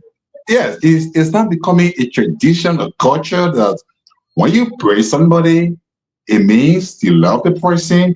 And when you criticize somebody through fair comments and analysis, then you hate the person. But I want to say to my friend again, I'm the one analyzing some of the things about J Mill. This is Patrick. He knows me. This is a Patrick that the late Mamudu Yimpa called journalist, because Patrick was being seen as a Milton Teahjay journalist in the county. All right? So every man is prone to remission. All right? So what has changed though? What has changed? That's what I'm saying. Every man professionally is prone to remission. So if by remission, I'm seeing, Teahjay's, flaws, his political, lifestyle, and the way he treats the people, the way he conducts himself in politics, and the way sometimes he troublizes, his office and everything else. If I begin to say them, when I did not see them yesterday and I was praised, if I'm saying them today, I should not also be seen as biased, because yesterday I was not biased. All right? I wasn't biased. I was your best friend, your best journalist. What today should I be seen as somebody who hates on OTG? No. I have no hatred for anybody because for me, in my mind personally, I don't think there are people who hate me. Yes, because everywhere I've seen, I've appeared, the way they receive me, I don't think people have a hatred against me. If they do, I don't see it. So I myself, I have a hatred against nobody. But it just needs to be fair enough at once. For once, be fair to yourself. For once, be real to yourself. And for once, say the truth so that the truth sets you free. I don't hate ROTIJ. I just said the truth here. I lay on the basis here. So my brother for life, and thank God that we have always disagreed, but very professionally and very objectively. So I don't hear my papa here, my papa there. Kassim, give your reaction and then I will come in because the topic right now is the speculation we are hearing about the return of Senator Teahjay. And our sub-question to that is, should the people of Sinoe County be concerned or hopeful? And that's the issue, that's the topic. So the reaction to what Patrick said, and then I will come in. Well, so like Patrick likely said, bro, you know, we are all human beings. Like I said, aside from our professionalism, we have our own human, tendencies where we like and dislike certain things. And it doesn't have to be that way all the time. Me and I can do certain things right now that Patrick may not like, and he will be negative about it. And I will go again and do certain things positive that go in line with what Patrick like, and he will be positive about it. But I'm just saying, if he come on national radio and he's speaking of somebody, he have to actually tell the story of that person and not say something because coming from the background of hate. And I stand by that. Patrick loved Teahjay. He hates Teahjay. That is his personal. So, Kassim, why would you equate his disagreement with the senator as hatred? Well, so there are way where we will say certain thing about certain person or certain topic. We can know whether we like that or we hate that. So from the way he was talking, actually tell me that he no longer likes him. Okay, all right. All right, so okay, you done? Let me come in because so we can go to the next topic here. Yes. All right. So first of all, the speculation we are hearing, if and only if it is true, then that is a bad, terrible, horrific news for Sinoe County. Okay, I should say that from the beginning, from the genesis. Because the man in question, the elder on the screen right now, the Republic of Liberia, or if you like, the global community, people that pay attention to Liberian politics, they know Senator Teahjay, they know Superintendent Teahjay, they know Minister Teahjay. The man is a horrible political figure in the history of Liberia. And why do I say that? Because I want to educate those that don't know before we bring him back. And I will come to our president as well, President Joseph Boakai. Because, like I told you, when Taylor carried his macabre war to Liberia and murdered 250,000 innocent people, that was not abhorrent, it was not horrible, it wasn't detestable to Senator Teahjay.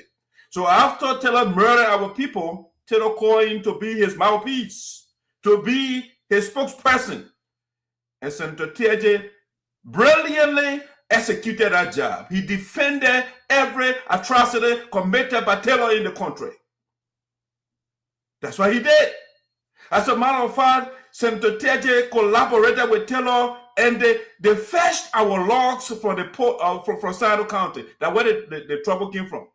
Because Taylor was taking our logs and were taking some of the money, it came a point where Senator Teahjay said the money should be given to him. And Taylor said, no, bring the representation of the people. And then I will give the money to them. Teahjay said no, and that's how I decided later on the men started bashing Taylor. And Taylor wanted to decapitate him, and he ran away from the country. Okay? So that's a brief history as a minister. When you come to superintendent, He became superintendent of Sinoe County. That county, the people were living together, in peace and unity. Immediately, Senator Teahjay enters the county.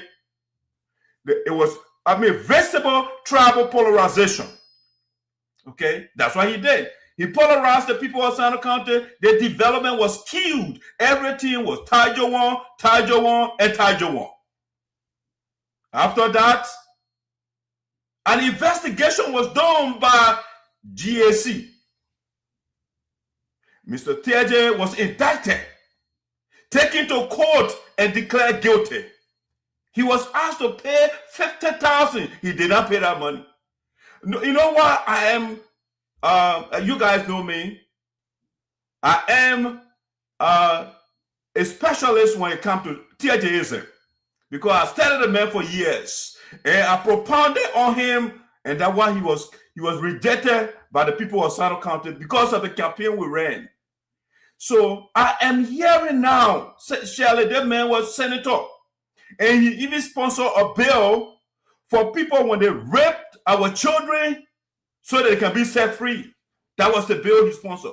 That's how inimical and diabolical Senator Teahjay was to us. He never sponsored a single bill that created jobs for the people of Sinoe County. Okay, and this is the man that President Joseph Boakai, allegedly, again, we are in the speculation room, is trying to bring back to us to terrorize the people of Sinoe County. Now, you see the peace now. Since Senator Teahjay left, the people of Sinoe County, they are very in peace. They are working together. Now, if you ask Teahjay to cloud P, the man who changed the name to a tribal group because of what Teahjay told him to do, you add Teahjay and cloud P together in Sinoe County, that place will burn down. You have two tribal zealots leading the county, and that's what it's about to be. And I think, President, if that is true, President Joseph Yuma Boakai has to alter course, because Teahjay is an existential threat to Sinoe County and Liberia as a whole. He supported a rebel leader that killed, murdered. I mean, use the word kill. He murdered the people of Liberia. And Teahjay was elected. The man was happy to defend Taylor on BBC, on everywhere, every platform. He was fighting Joe Maruba and all those people. They know Teahjay. And that's the man that Joseph Boakai wants to bring back to ruin our county. We, the people of Sinoe County, we have to stand up. We have to start speaking now. Because when Ellen Justice Salih brought him, we, the same voice of the people, that's how you put the esoteric, the spokesperson of the elders and the ancestors. I said, no, Ellen Justice Salih, I understand you support that Taylor and you are trying to reward Teahjay, because Teahjay is also part of the carnage that went on in the country. You're trying to reward him. So we said, no, don't bring Teahjay back. Ellen Justice Salih did not listen to us. And our prediction came to fruition. Sinoe County will turn upside down. People were fighting everywhere. When somebody died in the place, Senator Teahjay said, you know that one, let the man die. He doesn't care. I got all the videos in my archive. I can play some of the things he said. He fought, he brought Quentin Duncan to us. You see what Quentin Duncan is doing to Sinoe County right now. He's the same man that brought Quentin Duncan to us. And see what Quentin Duncan is doing. The man is dangerous. Bringing this man back. Our county, the Taylor Regional County, will go back again another 6 years. And we don't want that. We want progress now. We want progress. Cloud P already causing trouble. He sent his first list and the people rejected it because he is listening to Milton Teahjay, a rabble rouser, the man that can agitate 24/7. If it is not Teahjay one, it should not be anywhere else.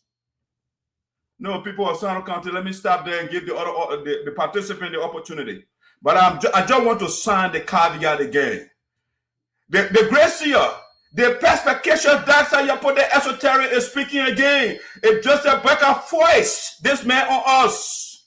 There will be revolution in Sinoe County. We will rise. We will urge the people of Sinoe County. We don't want this Hitler of Sinoe County or Liberia. We don't want the Belali of Sinoe County. We don't want this Mussolini of Sinoe County. No, we don't want him. He should be rejected by the people. Let me give my brother Kasen the opportunity if he wants to rebut or if he sees. Honestly, you are such a mess. I can't. Let me unmute my man. Kasen, the floor is yours, buddy. Go ahead. All right, Madison. Thank you so much. I just want to say this, right?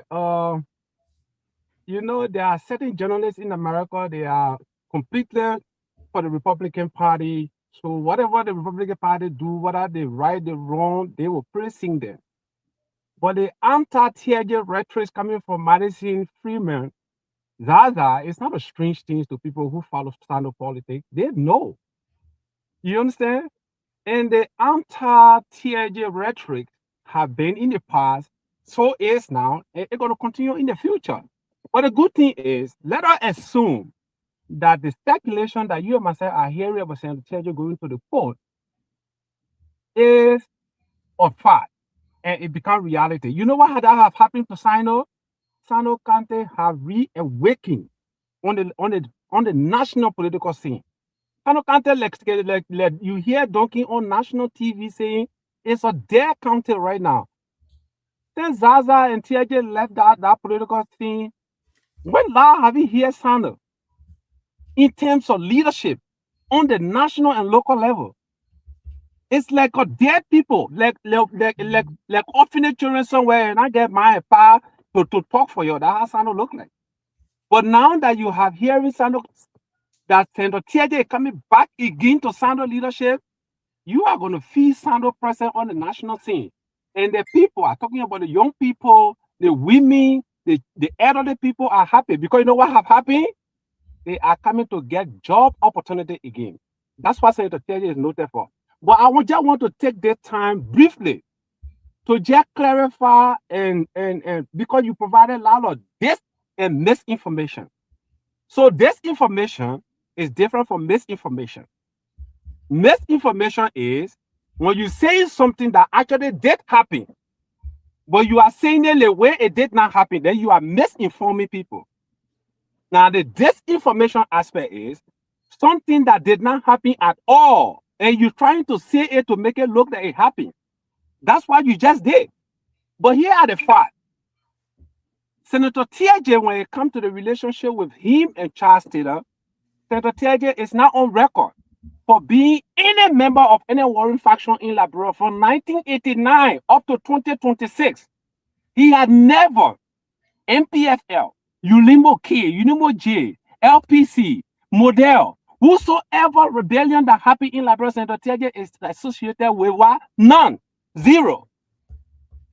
Senator Teahjay, as a Liberian citizen who went to school to serve his country and take oath of office while being confirmed as Deputy Minister for Information, take oath. He made confession and promise that he will uphold the constitution of that country, and he will perform and discharge the duty of the office of Deputy Minister. So when he was working in the Charles Taylor regime, which was Liberia government, he was not there as Charles Taylor employee. He was there as employee of the Republic of Liberia, and he performed that duty to the best of his ability. And the record is there. When it comes to him leaving the country, fleeing for his life, because of him fighting for the people of Sinoe, Madison, you know you can misinform and disinform. First of all, you haven't been to Sinoe for more than 25, 30 years. So everything you can be saying about Sinoe is just something that you hear from third party. And you don't hear it from first hand. But here is the first hand information. Let me give it to you today. Senator Teahjay then was Minister Teahjay in Charles Taylor government. He was on plea representing the Liberia government everywhere. He been to the length and breadth of the global community. In plea, getting allowances and pay from the government.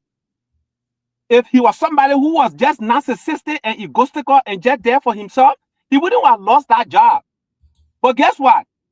When Oscar Cooper from Mangibi County was then looting and pillaging the Sinoe forest of Sinoe logs. Even though both of them were in Charter government, you know what Senator Teahjay did? He stood up for Sinoe and the Charter regime and put his life on the line and his job and his family and say, you know what? This is not good for Sinoe. You are looting and pillaging our villages. Our children are growing the natural resources that depend on. Is why you are taking away from them. And he spoke against Oscar Cooper and the Charter regime. And Charter said, you cannot be in my government and talk against it. And you know why? Him and his family was considered persona non grata in Liberia. And he fled for his life with his wife and his kid and came here to the United States. And when Charter regime got toppled, he returned in 2005 and having left Liberia since because he's a patriot. That is the misinformation. That is the correct aspect of that thing. So that's why he's saying, Charter said, that's a lie. That's a complete misinformation. And then when it comes to the last one you're talking about was what? He went to Sinoe and as senator or superintendent. Let me tell you this. And I continue to tell you this whenever I have the opportunity, Madison. Senator Teahjay, when he went to Sinoe, I think we only have 73 human beings on Ministry of Internal Affairs payroll. All the other people were volunteers. Guess what? When he was serving as superintendent, Senator Teahjay took the Sinoe County Ministry of Internal Affairs payroll from 73 to 1,004, almost 300 and plus human beings. Active workers that were receiving pay, not even by check, but by direct deposit. Every 25th of every month, their money was to their places.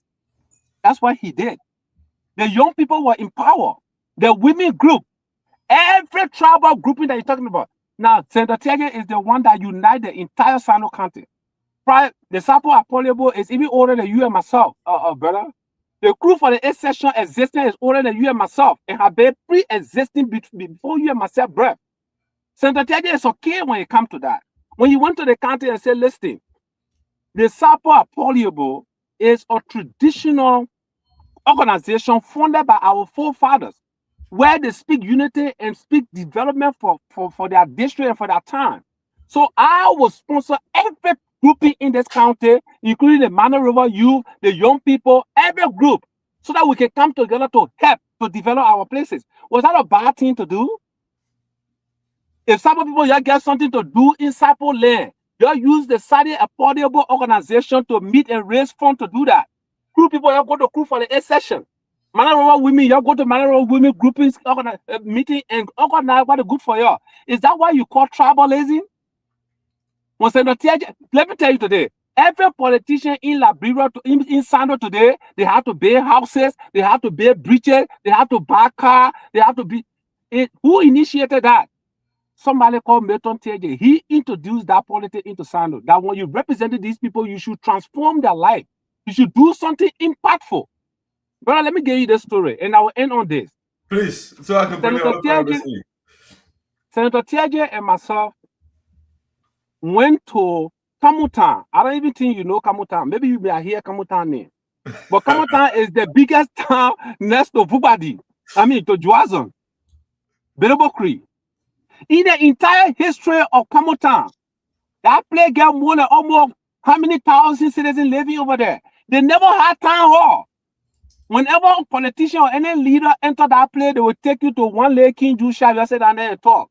Senator Teahjay say, I grew up in this town. I was a student in this town. And what I didn't have here when I was going to school, the next children coming up will have it. He built a modern town hall over there.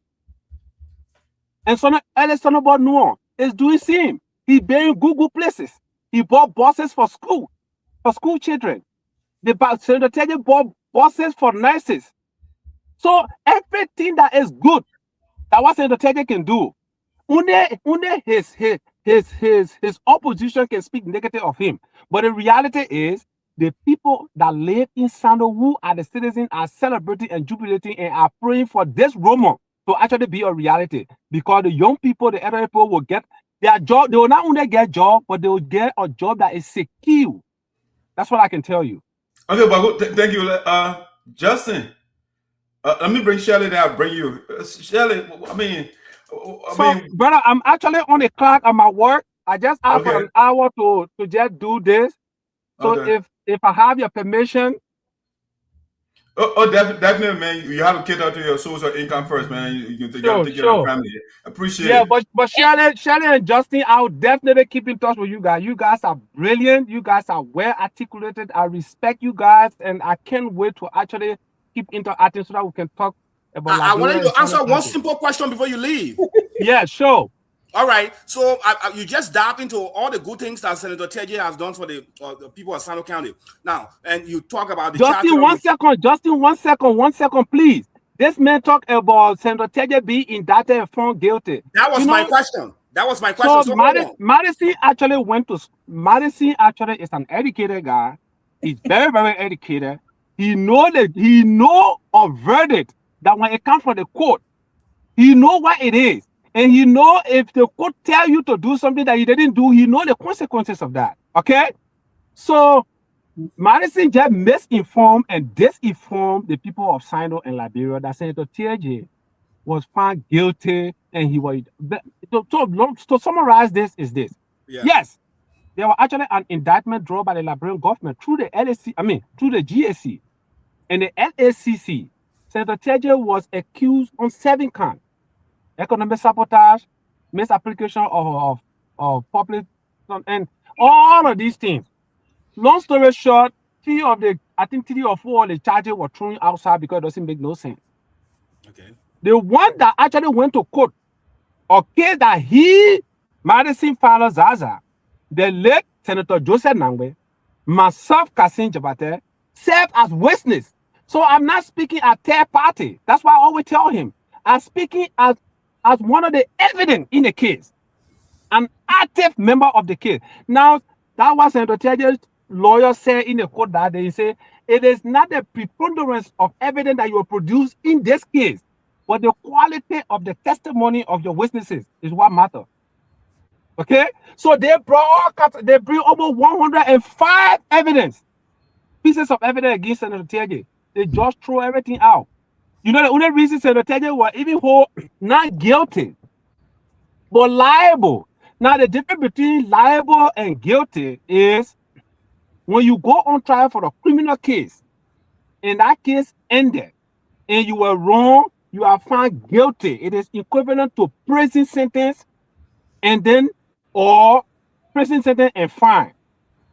Now, if it is liable, which is a civil case, it's not criminal, it's just something that you're supposed to do that you did not do. It's called liability. You are liable. You are held liable by the court, which was the verdict. He was not found guilty, but he was found liable. Why? Because the project that was given to all the contractors that failed to do this contract was actually signed for by the development superintendent Madonna Williams at the time. All right? So when this project failed, it was government money that was given to these people, and they failed to do it.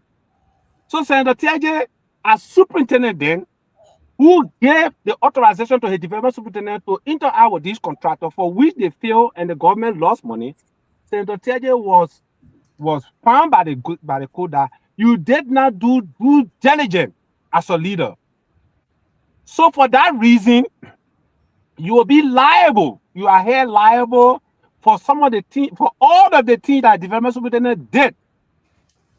For your failure to make follow up on all of these projects, you are found liable for it, and you will be found 50,000 United States dollars that is to be restituted in government revenue within so and so time frame.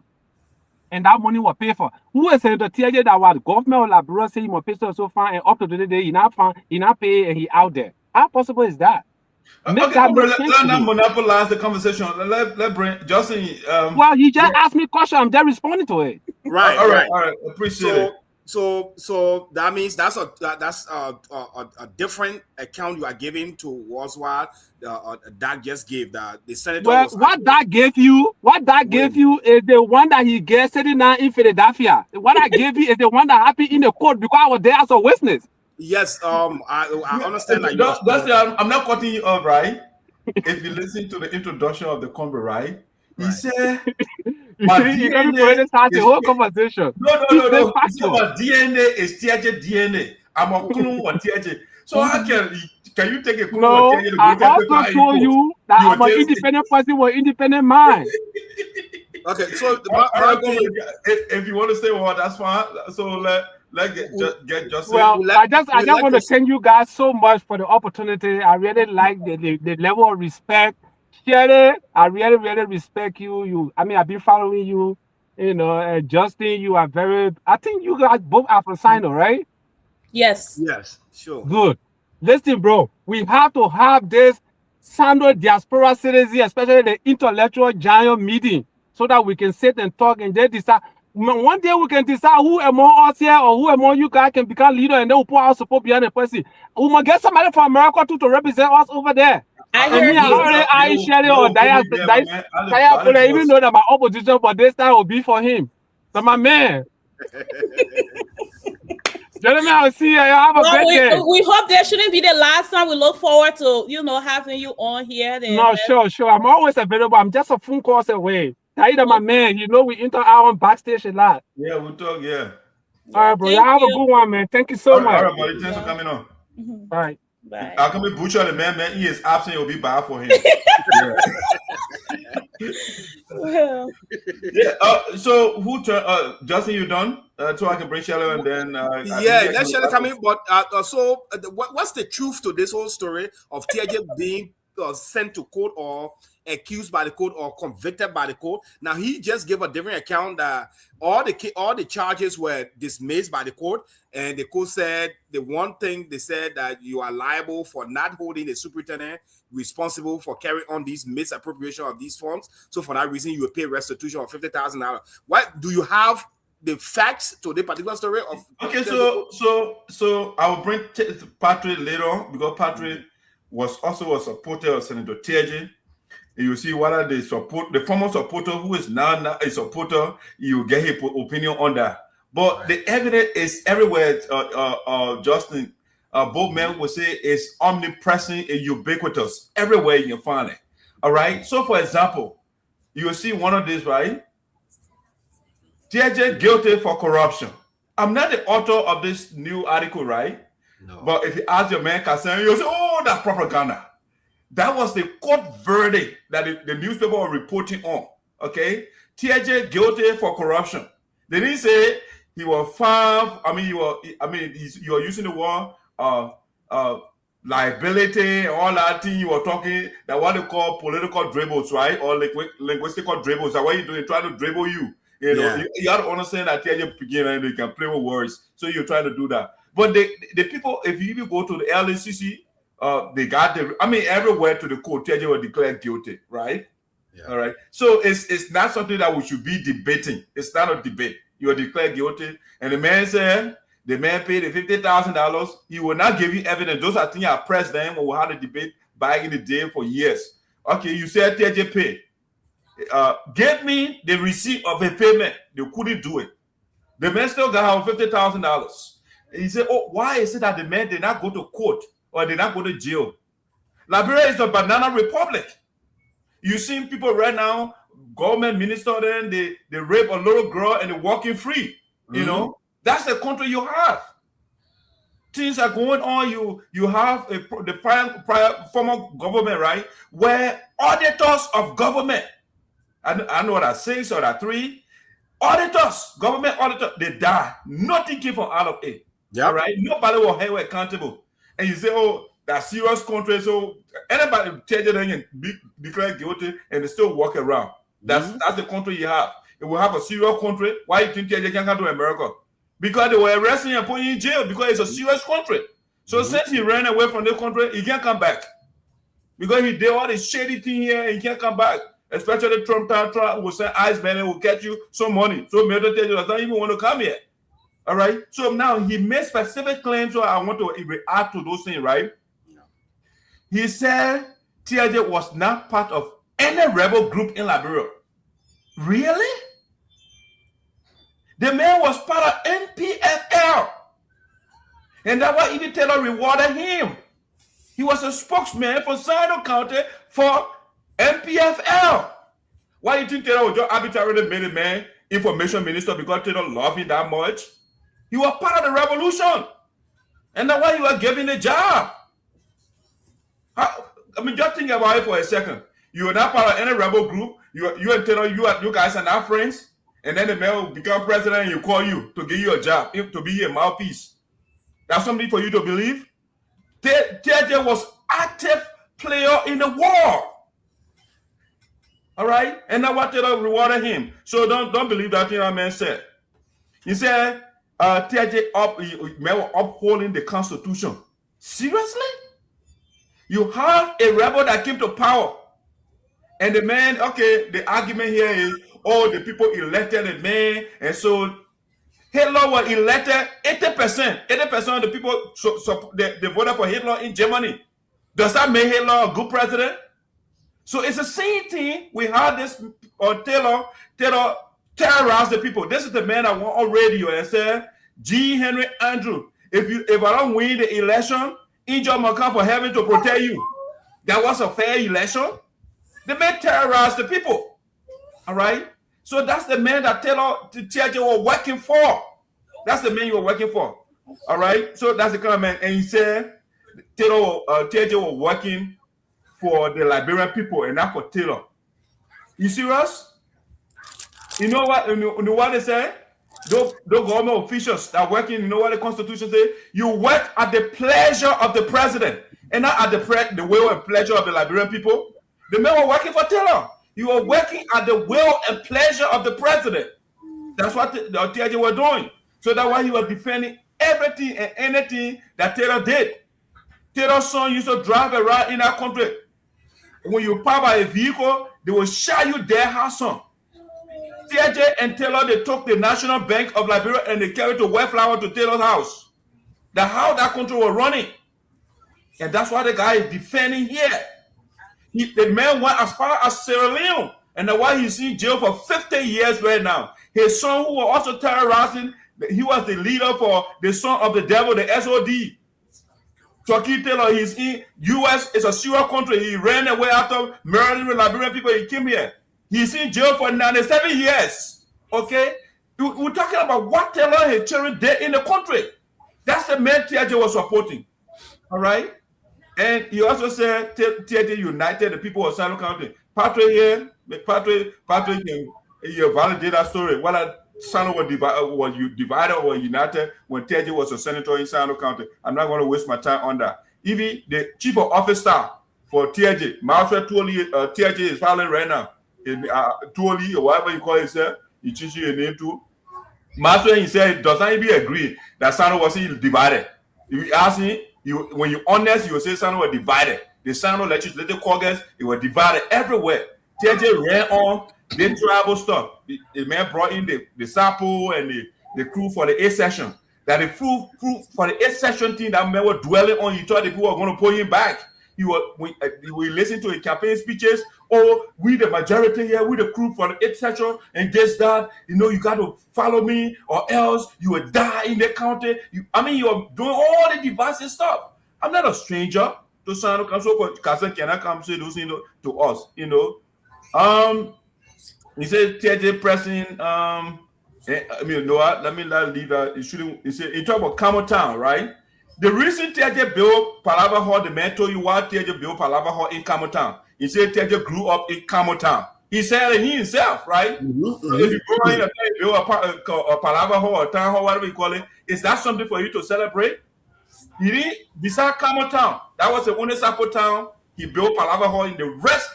Did he hear Kassan call it any other town name from the Sapo town? No, only Camel Town because he grew up there. And he went to school there. Beside Kolo was a supporter of Teahjay, and Kolo lives in Camel Town. All right, so it was not a favor. You understand, because he loves the people of Camel Town. No, so all these things the man was saying was just and you talk about Sonny Boy Noah. Sonny Boy Noah bought bosses and Teahjay bought bosses. And Sonny Boy Noah was a supporter of Teahjay until he put that conversation out. They had a private conversation, and he recorded it and put it out to the public. And that's how Teahjay went against him. All right. You talk about Creighton Duncan, for example. All right. He said Creighton Duncan said Sinoe is a dead county. Who carried Creighton Duncan in the county? He carried Creighton Duncan, and Creighton Duncan carried the county. So, you want to bring the same man who helped Taylor literally kill the people, and now his disciples said they killed the county. Okay, so I mean the man just indicted the man more. Let me stop there, Patrick. What is your take? We're talking about the speculation here about bringing Teahjay back, who were declared guilty for corruption. Yeah, so the guilty verdict against former Senator Teahjay is not a speculation. Okay, it's not a speculation. It's something, that remains confirmed and affirmed by the ruling of the court. So one misconception that Jabate spilled here is try to confuse, a guilty verdict with liability. I mean, and I know sometimes how some people think, actually. A court tells you you are liable for a crime.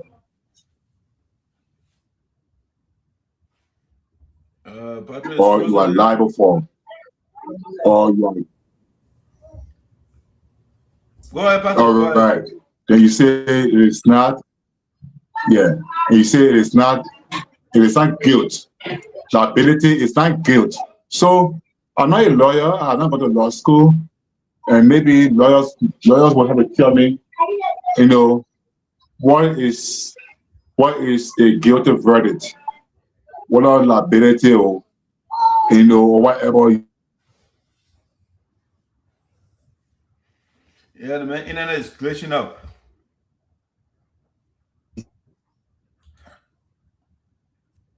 Yeah, Patrick, go ahead. Yeah, sorry, man. The internet is already disturbing. Yeah, so that one is in the past now. I don't want to dwell on it too much because all the nation knows, all the world knows, and what we know, the facts is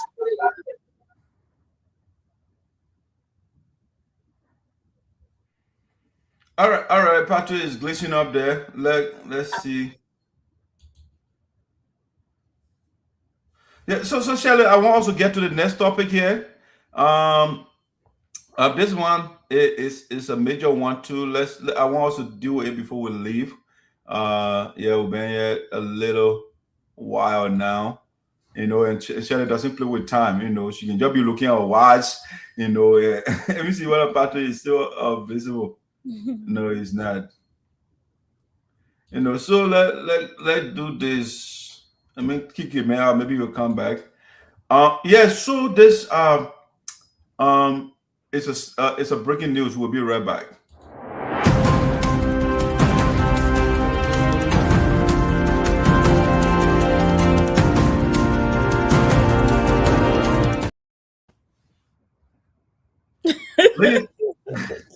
Shut up, you laughing? No, I was yawning and you just put me on camera, but okay. All right, so ladies and gentlemen, welcome back to Voice of Sinoe in the Diaspora with Shelley Perkins and Dr. Put Esoteric. All right, so the breaking news here is on Sinoe. This video is very, very disturbing that we're about to play. It's very disturbing, so we want to just tell you right now. Let me see if Patrick is back. Yeah, but I'll bring up Butterfly down shortly. But we want to play this video from Sinoe. The artivist Martin Colley, from his page, I took it. He published that. Yes. I mean, it's from Sinoe County. I don't know where in Sinoe County. We try to contact our sources to verify where in Sinoe that this story is coming from. Okay, it's disturbing, just so you know. But before we do that, I'd like to also play another video so you guys can see this video too. I mean, I don't know what is happening in our country, but this is the Labrador DEA or LDEA, Drug Enforcement something, torturing a lady. Watch this.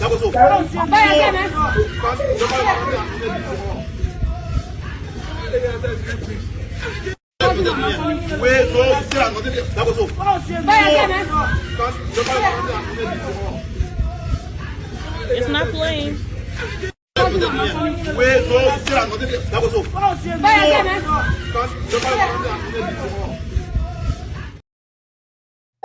You didn't see it playing? It was playing. No. It was playing. I think it's the problem for your side. Let me play one more time. That was all. That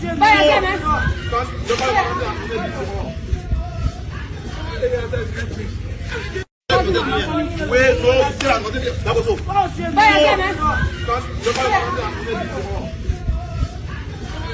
Okay, I think I'm the only person that That was all. Justin, did you see the video? Yes, I've seen the video. Okay, so Shelley, the problem is from your side. Yeah, I think so. But I wanted you to see the video. It's very, very disturbing, though. It's a lady that the guys are beating like that. The Liberian. Will you put it in the chat room so I can see it? Wow. Okay, let me do that right now. It's scary. Even if you think the one I'm about to play is bad, that one is horrible. Let me see what else. I didn't delete it, but let's see. Yes.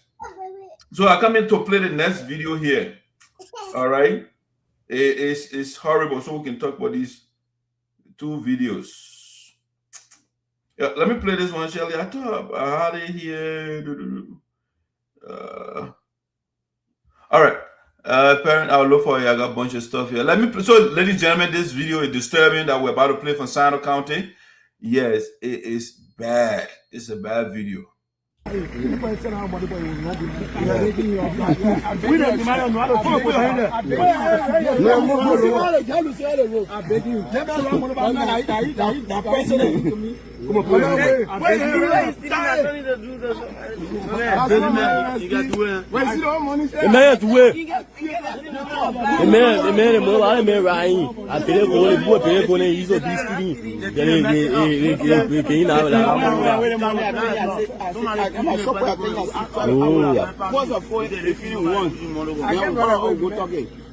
mean, you can run away. As you say, I mean, you want to do something. You get all brand new motor there.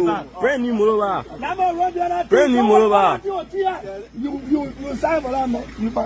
Look at how you look at the kind of thing you put there. And I need to say what. Oh my God! I'm begging you. Now I say what I say. I'm begging you. I'm not a cheater, man. You are good.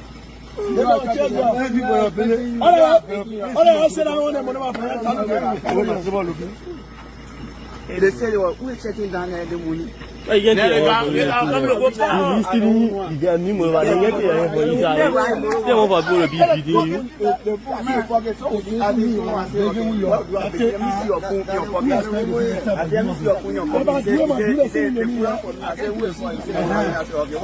Let me get here. We go take it for the guy.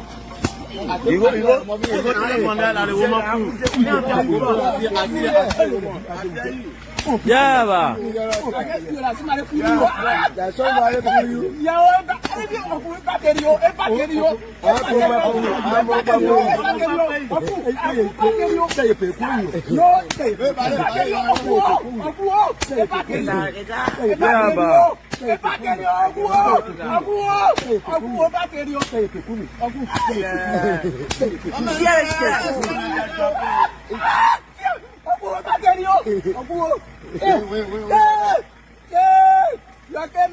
Yeah, he's stupid. I don't care you. He's just stupid. He's stupid.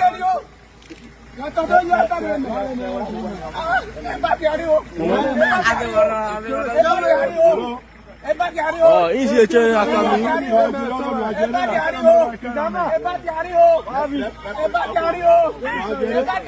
That's me for you, man. Papa, that's right, Koon.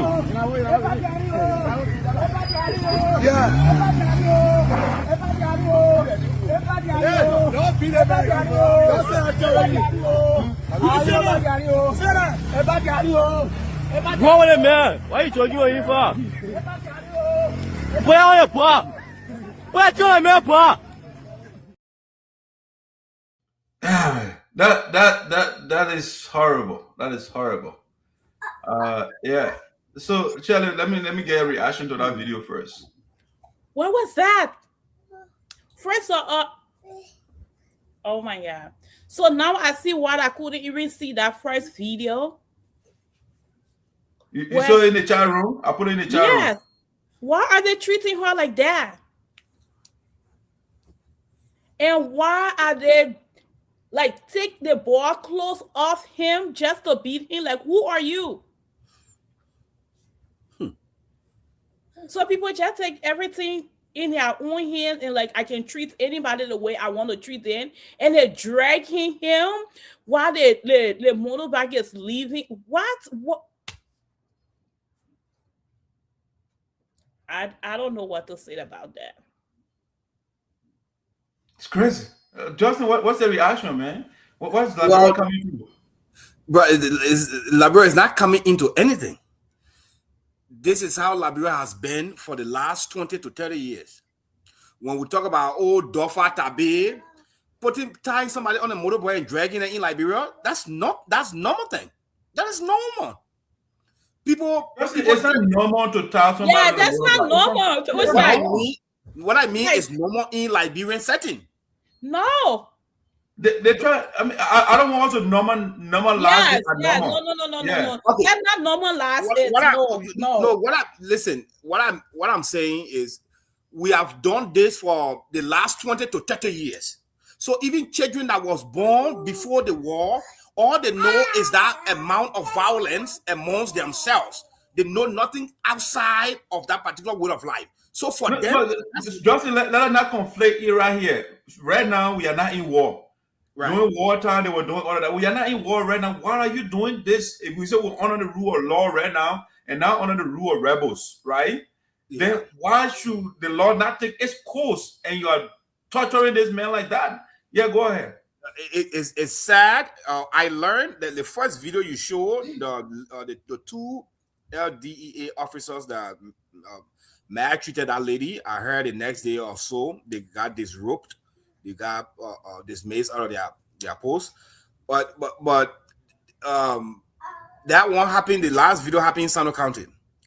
These people that jungle justice, they are not waiting for police. They are not calling police, and that's what you got when you have a country such as Liberia, where you cannot call 911 or 9 whatever for anybody to come to your aid. You got to go to the police people, or they will tell you, say, send car for all the car arrest the perpetrator. And it's my man, our country. And for example, somebody that Milton Teahjay, the guy came here just now, and I Google Milton Teahjay. It's on my phone. It's they find guilty, criminally liable. So you're using our word liable. It's a criminally liable. Yes, a man that Milton Teahjay pay $50,000 and gone free. I don't know whether that chicken or that goat. He did not pay. Yeah, no. Whether he pay or he didn't pay, but he on a punishment that's to pay, and he gone scot-free. That man, you know, that chicken or that goat he stole, they will keep doing that thing. By the time they finish with that man, he'll probably not live for the next 1, 2, 3 years or 2, 3 more. He died, or he'll probably die doing what they're doing right now. And our people are so naive. And you know, one time when I was in high school here, I think one of the teachers mentioned, "You're from Liberia." Oh, a lot of you young guys are doing well in my class, but I wonder, all these years that you've been through those kind of trauma, is there any way that you guys have been through any kind of detraumatization programs and stuff? No, that we went through all these horrible things, and time came, they say, okay, everybody, you come to the table, let's forget about the war. Chance it up, be president. We want people to go back in the bush, but then everybody is expected to live like normal human beings. No, the people cannot live normal because they are seeing abnormal things. The things that they are seeing with their eyes and their youth and they are doing, that normal society don't operate like that. So now, murderers, killers, rebel leaders, people that tear pregnant women in or belly, those people and everybody else got to integrate into one society and behave as regular people. And that is the result that we have right now, where the catch of common thief and they murder you in the street. A politician come, they use a big word and say he embezzle, pay so and so bad. In some Google cases, some cases then nothing. He bribe everybody and go away. I would have thought that if you say your objective or your agenda is a rescue, you are here to rescue the country, I would have thought that one of the first things that you will focus on is the rule of law.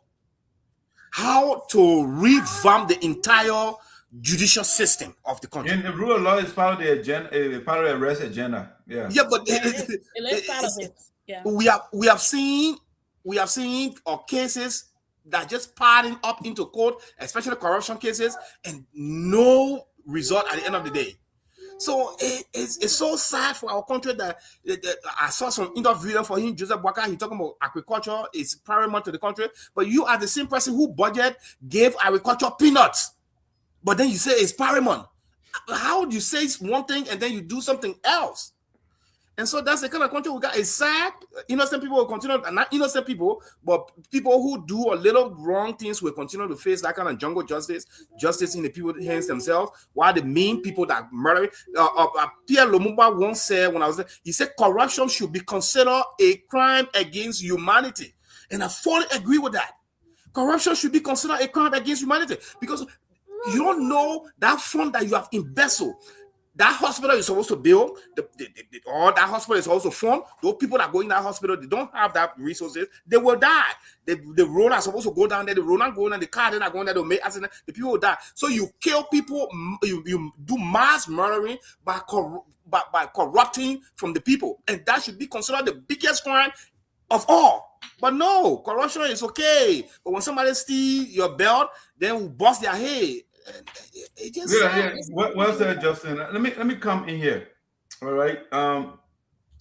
It is. I am sad to see such videos coming from our country. So to the first video, right? I also read the story, Justin, that those two officers were disrobed, but I think it should not just stop there. The people have to face justice, provided we have justice in the country now, because justice in Liberia is a mockery, right? So, but what I know for sure is in the case of Liberia, when you are a small man, they have the big man and the small man in Liberia. So when you are a small man, you can face justice, you can go to jail. They can actually take you to court and they put you behind bars. When you are the big man, that's when it's a different game. So we're just talking about Milton Teahjay, because Milton Teahjay is a big man, so he does not belong beyond bar, okay, or beyond bars. So that's a different case. So hopefully the authority will make sure that those officers are not only disrobed or they are not fired, they should also face the full weight of the law, okay? If Joseph Boakai administration is actually for rule of law, the law should rule, and not man, then those people got to face justice. You can't just fire you and then you go free. Now to the video from Sinoe County. I don't know what kind of country we have. We say we graduated from the state of nature and we are again under the rule of law, but certain citizens will tie another citizen on a motorbike, on a machine, strip the person naked, nude, and they lash the person, beat the living crap out of the person. And what's the crime the person committed? They said the man stole goat. For a goat, that why they doing that? Goat. But millions of dollars, like Justin pointed out, are being looted by the political leaders. But they can't grab them and put them on a motorbike and drag them. No, they can't do that. They celebrate them. We just saw our brother came here and confidently defended Milton Teahjay, who was declared guilty. He did not steal gold. Millions of dollars. These people are trying to count development money that what the man stole. And he has been defended. And look at that innocent man. The first question we should ask, why is the man stealing gold? Why? Why is he stealing gold? It's because the man is hungry. He has to survive. I'm not justifying stealing. But if you're in your country, where your lawmakers will take $51 million and put it in the budget, and then they send $200,000 to the county, how do you expect the people to survive? Why? How do you expect them to survive?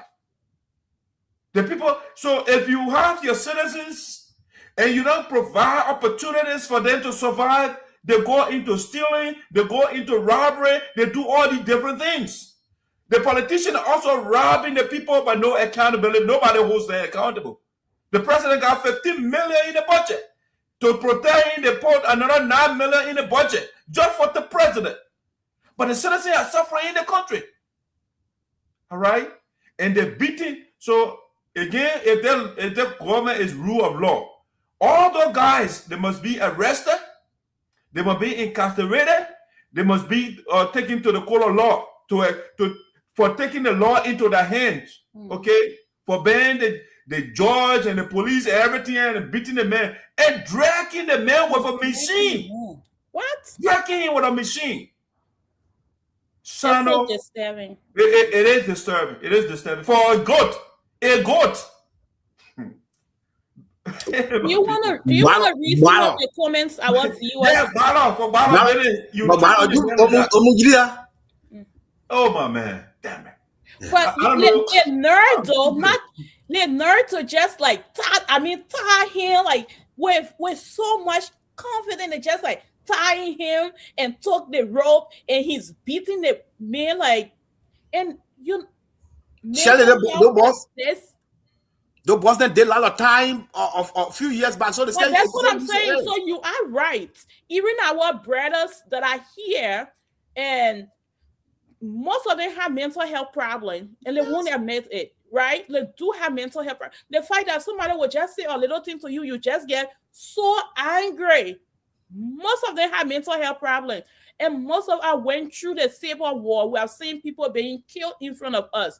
And when you talk about mental health, people take it like, oh, you want to say I'm crazy? No, you're not crazy. You are traumatized. You went through a 13 years plus civil war. You are seeing people being killed in front of you. That is traumatizing. So when people live their life like that, they start doing things like based on like, oh, okay, we've seen it before. It's nothing. Let's beat this.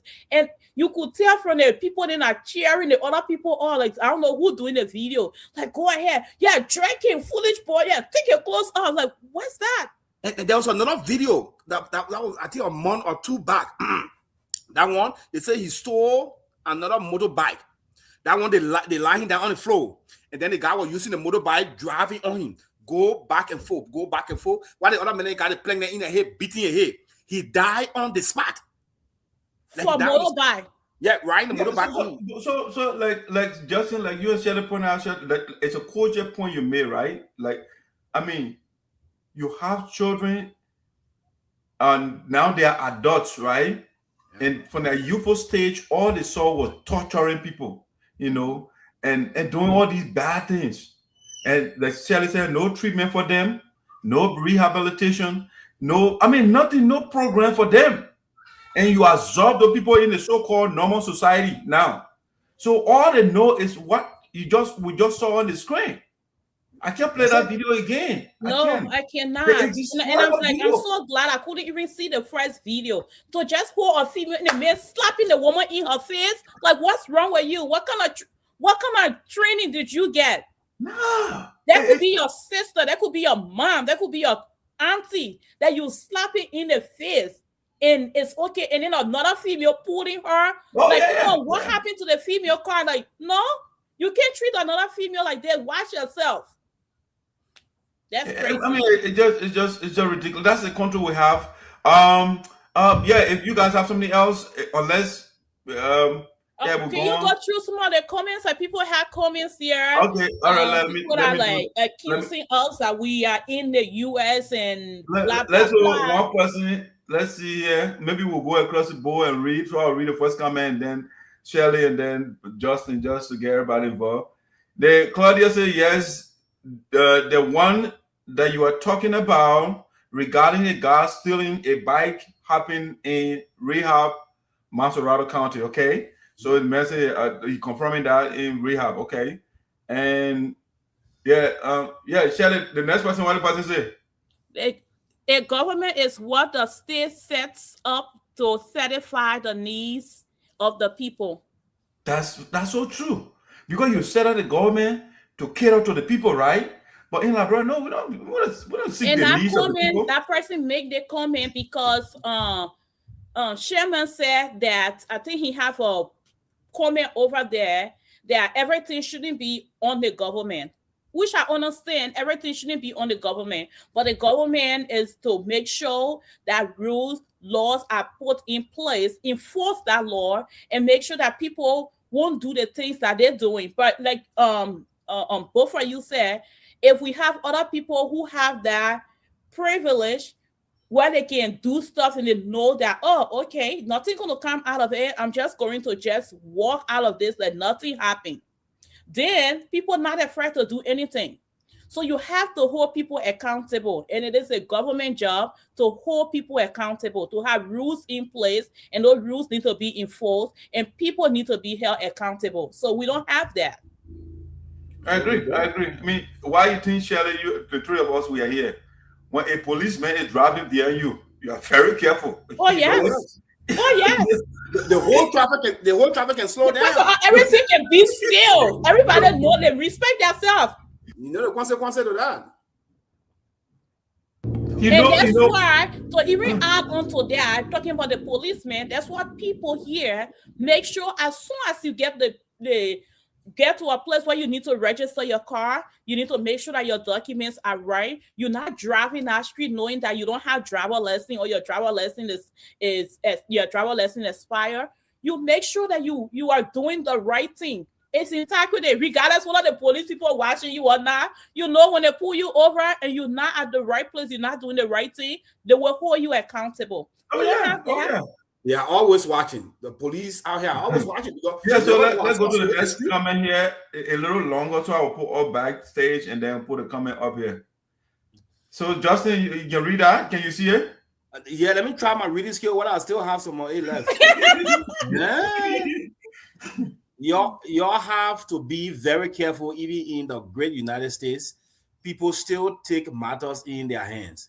We as citizens should report these incidents to the authorities for investigation and possible consequences. We should just say because of this incident means the government is not functioning. Why everything that happened, we blame the government. Okay. All right. So yes, my reaction to that, right? Mm-hmm. The question is, who is in charge of the country? The government is in charge. Right. What they blame the government, right?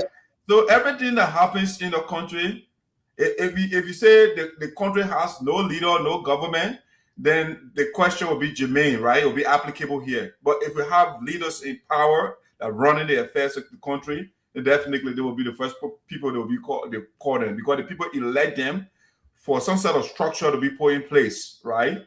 And that's why when you read political philosophy and you read people like Thomas Hobbes, for example, Thomas Hobbes will say, you know what? In the state of nature, you call it war against all against all, right? In the state of nature, because nature doesn't care. So everybody, the strong person will survive. So he said, how do we protect Shelley, who is not physically strong like Madison and Perkins? Okay, let's put a government in place. Let's put this big guy in place that will be checking everybody. So when we trample on Shelley's right, the big guy will come in and put Justin and Doc in the right place, right? So that's why government is in place. So when you say, I don't know why we put everything on government, because government is in charge. That won't put everything on the government. And to that comment, he says, even in the United States, people take laws in their own hands. That's true. But here's the difference. When you do take the law in your own hands, once you get caught, like we just stated, you would bear the full extent to the law. Now, one of the thing technology has done for Liberia is citizen journalism. So at first we say, okay, these things are happening in the backyard. We don't know who will tell us. Nobody there. Police not there. But now they accept beating the men. They take on their own cell phone and recording it. So how did you get that video? Through the recording. So if a government official or a law enforcement officer get hold of that video, you can actually pursue that case, find the locations or to where the people are, and go arrest them. What we are saying, we're not saying people will not commit crime. We are saying when they commit crime and report themselves while committing crime, like what they did on the video, then you go find them. And when you start doing that, you will start making that correction one step at a time. They will start to be deterred from doing crime. Maybe when they're doing a crime now, they will not video themselves. But at least they video themselves, let use their own video and go arrest them. So we're not saying government, that the government got to do everything. I don't care what government do. People will still commit crime. But when people commit crime and they get caught, let them face the full weight of the law. he said something in that as well, which he kind of gave himself out, because he's talking about everything. Do we have to blame the government? He made a statement that says that the citizen or people need to report these things. But like we said earlier, there is no 911 for somebody to call and be like, hey, that is an emergency here. I'm a citizen, I'm washing out. Right now, there's something disturbing happening next door to me. I'm calling 911 to make sure my neighbor is safe, to make sure that there is nothing terrible happening to them. I will call. I will be a citizen to try to help them. But nobody can do that in Liberia. So the people then taking law into their hand, other people just watch and make fun of it. So now it goes right back to the government. They need to make sure they have those things in place, what a citizen can use to be able to protect themselves. Yeah. Okay. So yeah.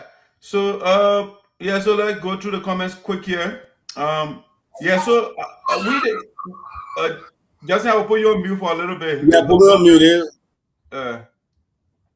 Yeah. So Shirley, we are being accused here. The person said, "You guys in America embarrassing us that here in Sinoe County or Sinoe, Liberia. What are we doing that embarrassing the people? Please,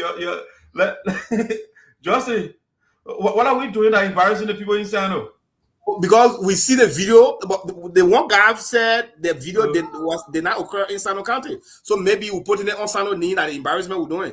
But why the people told us when we got the video, is it a video from Sinoe? Which part of Liberia that video come from? Whether Sinoe or Dando or Panto, if from Liberia, is bad. But so you see, I don't think Mountain Collie has any business to pull Sinoe, because from his page I took that video from. I don't think Mountain has any motive to say, oh, the video is not from Sinoe and you say it's from Sinoe, right? He wouldn't say that, So I don't know what the brother is called, Lawrence, is talking about. Is that we embarrassing them? This kind of jungle justice has to be addressed by the government. I agree with standing there. Regardless of her alleged crimes, she shouldn't have been treated like that. This is just wrong. It is wrong. Let the court decide if you have a problem. Like, I mean, again, I think I don't know, maybe a change on Joseph Boakai. I'm not too sure, but I think on a Judge Weah, even during Ellen time, at one point I called my children. Something happened. I said, "You call the police." They say, when you call the police, you have to rent motorbike for the police. All that. You rent motorbike for police officer? I'm like, what?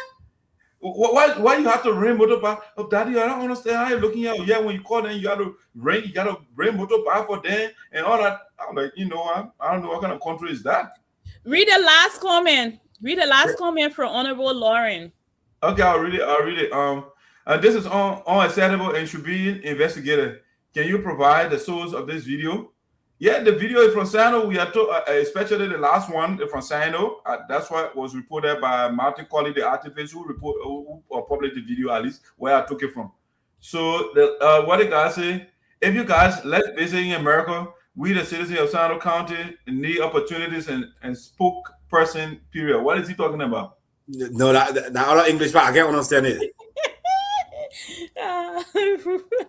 Well, I don't know. I think he interpret it, Like the same guy said, we can assume what you're saying. So yeah, we are not here. So he's still following you, interpreting for us. That the same guy said, "We're embarrassing in Sinoe County." Yes. Yeah. So Stanley said, "I am not trying to excuse the government from her responsibility, but we as citizens should continue to speak out like what your platform is doing, and I appreciate that. Keep up the good work." Thank you, Stanley. Thank you. Thank you. So let's go to the other comments here. Maybe I'll call one person to read it as well. We'll go in the line we're reading earlier. Let's see. I think we read this one, right? Yeah, we did. Yeah. Okay. Yeah. Okay. We read that one. Be careful. Let's see. Let me go back up. We read that. Let me see all the way. There's a bunch of comments here today. Let's see. Start from here. Nothing major to read. Following from Greenfield City. Okay. I'm watching from my Gibby County residents. Okay, thanks for watching. Let's see. I don't want to skip your comment here. Why such a huge number? No wonder why it was rejected. Okay, the person reacting to watching from my research room, Sinoe County. Where from that huge number? Okay, and then we have here. Shelly, you want to read that long one? Your person just said following up. No, read the next one on the screen. From Jerome where? Or where? Where? Yeah. Shelly, you not seen the comment? He is following from Wiltshire, the same Massachusetts, whatever. And yeah, I can see it. What we need to establish on the rejection of the chiefs listing of Sinoe County is that was there an original listing before additional listing was added. So the person asking the question, was there an original list before this list was added? If so, what was the previous listing that was included before his predecessors? Yeah. Okay. Then we need to identify these salutary districts that were in the existing before the additional ones. Okay. Yeah, and at the good observation. Yeah. The message in front of Wisdom, Massachusetts. Okay, we need to establish the rejection of the chief's listing of Sinoe County is what was there an original listing before. So yeah, so I think like what we were saying, like, do they had a list first? Yeah, I think I popped a similar question to that, but what was the number of people before, right? So I think something to that effect. Yeah, how many people were on that payroll before the long list was sent? Yeah. So the person is watching from my research room. Sinoe County, where from that from that huge number, or where is that huge number from? I guess that's what the person trying to say. Justin, you were saying something? Yeah, no, I was saying I would think that because if every government, like what the guy that was on the Milton Teahjay a poster board was saying earlier, so that list, it has probably been the list that the previous government have been using to pay the chiefs. But I think now they need a new analysis as to what has happened over the last 7 to 8 years, knowing that they are implementing and they are fully implementing the new act of the local government that was established 2018. So putting it into full effect, that's why they are revisiting all of the things and the chiefs and the clan that they were following previously to make sure that they are still in line, or there are some additions or subtractions. So maybe, the numbers were still the same, and now they're trying to reduce it. Somebody won't post money in their pocket. So, Charlotte, though, before I forget, though, I've been thinking about this. I don't like the fact that, we'll have a bunch of bearded people on the platform. If you have a female or females that are interested in stuff like this, don't hesitate to kind of recommend them so they can, to kind of join us. I want more. I want you alone to be. It will come a time where we will all sandwich you. And I don't care. You can do whatever you want to do. I don't care. But it would be good to have another female on here in our chat room. We do have a female, I think 1 or 2. So but let me just make it clear. I am not intimidated by any of you. Period. And Shelly, the crossfire that start when the crossfire start, you really need somebody. I don't care. I will still come here and I will show up.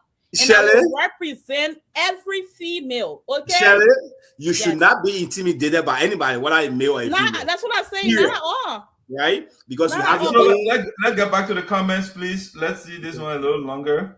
So Justin, take a stab at that one. Yeah, I'll speak good English. So when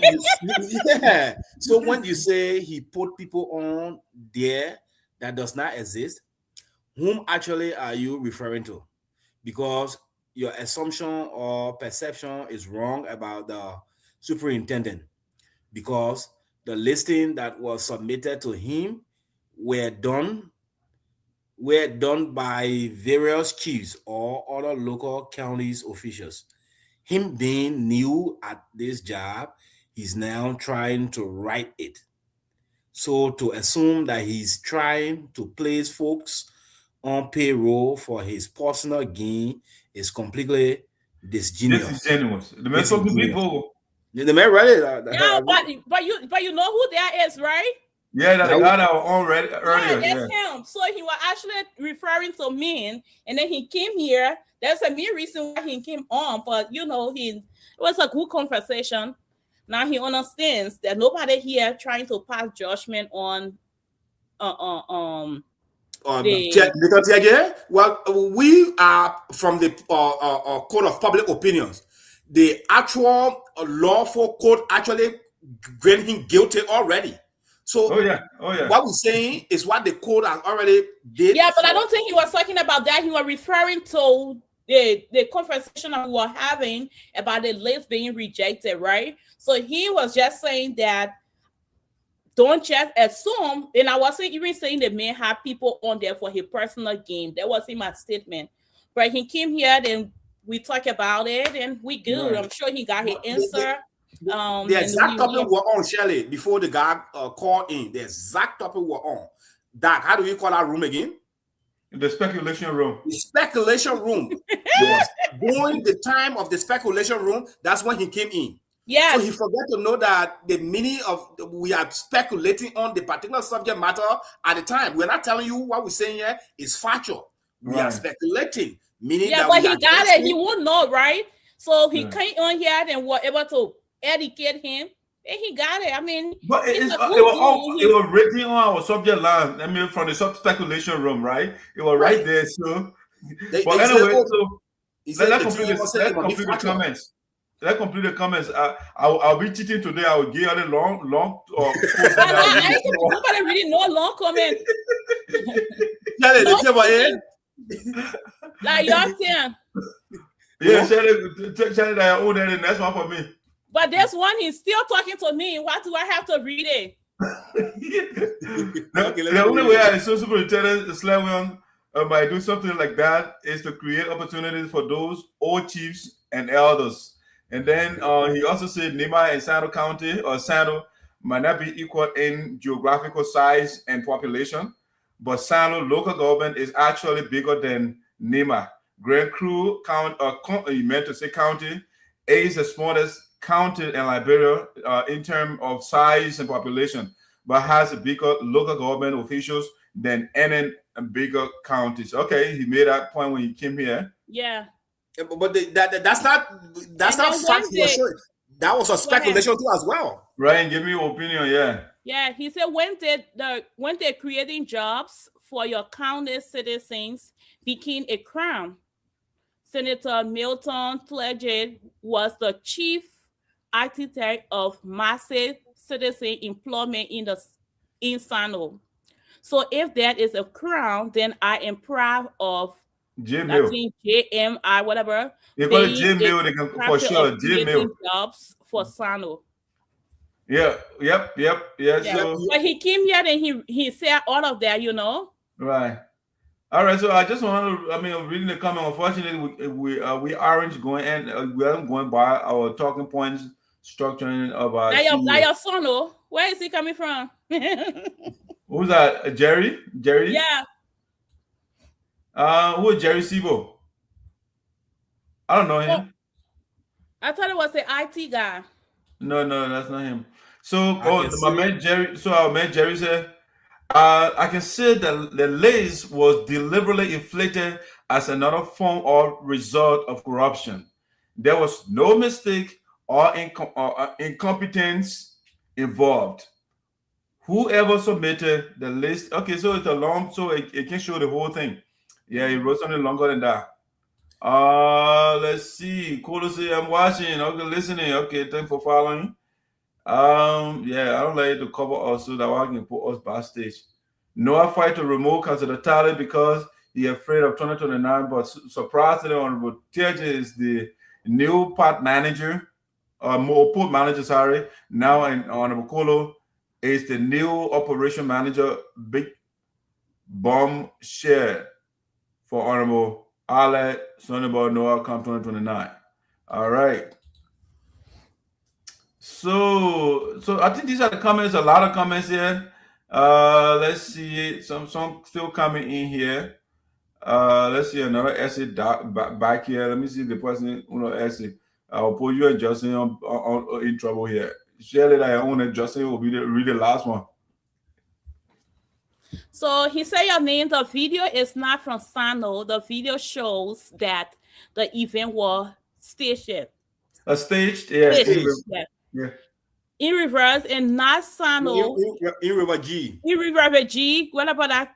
River G, I mean, and not Sinoe. In fact, the incident happened around 2021 and 2022. When I reached out to Mountain last night, he told me that he was going to do a follow-up. He and I chatted last night when I saw the video on his Facebook page. So I think he's talking about the video that says with the guy been beating, right? Sinoe County, yeah. So he's trying to defend that. Remember now, that's the youth leader of Sinoe County. So he, yeah, so he's trying to defend the prestige of his county, which is which is good. What Sherman is the what youth chair who? What is his job? I mean, I think he holds like a big position when it comes to the youth. So he naturally asked to come on next week to talk about the things that the youth are doing and their upcoming activities and all of that. So yeah, man. I think let's see. We'll see the lineup because I think I had this Susu or Sinoe County University student or something too. They sent a request. So let's see, because I think the last time he said he has a class on Thursday, you know, so and that's when the show comes on. So I don't know, we'll see whether he available. He said he wants to bring a cabinet so they can discuss what have you. Yeah. So I think that the last comment we want to read and then we're gonna call it a day. Just in that time, are you reading that long? I'm reading long. I can go ahead too. I can read it. And Shelley, this is false. I personally confronted Mountain regarding the video circulating online, and he said to me that he is going to do further investigation. At no point in time this event has ever occurred in our county, Sinoe.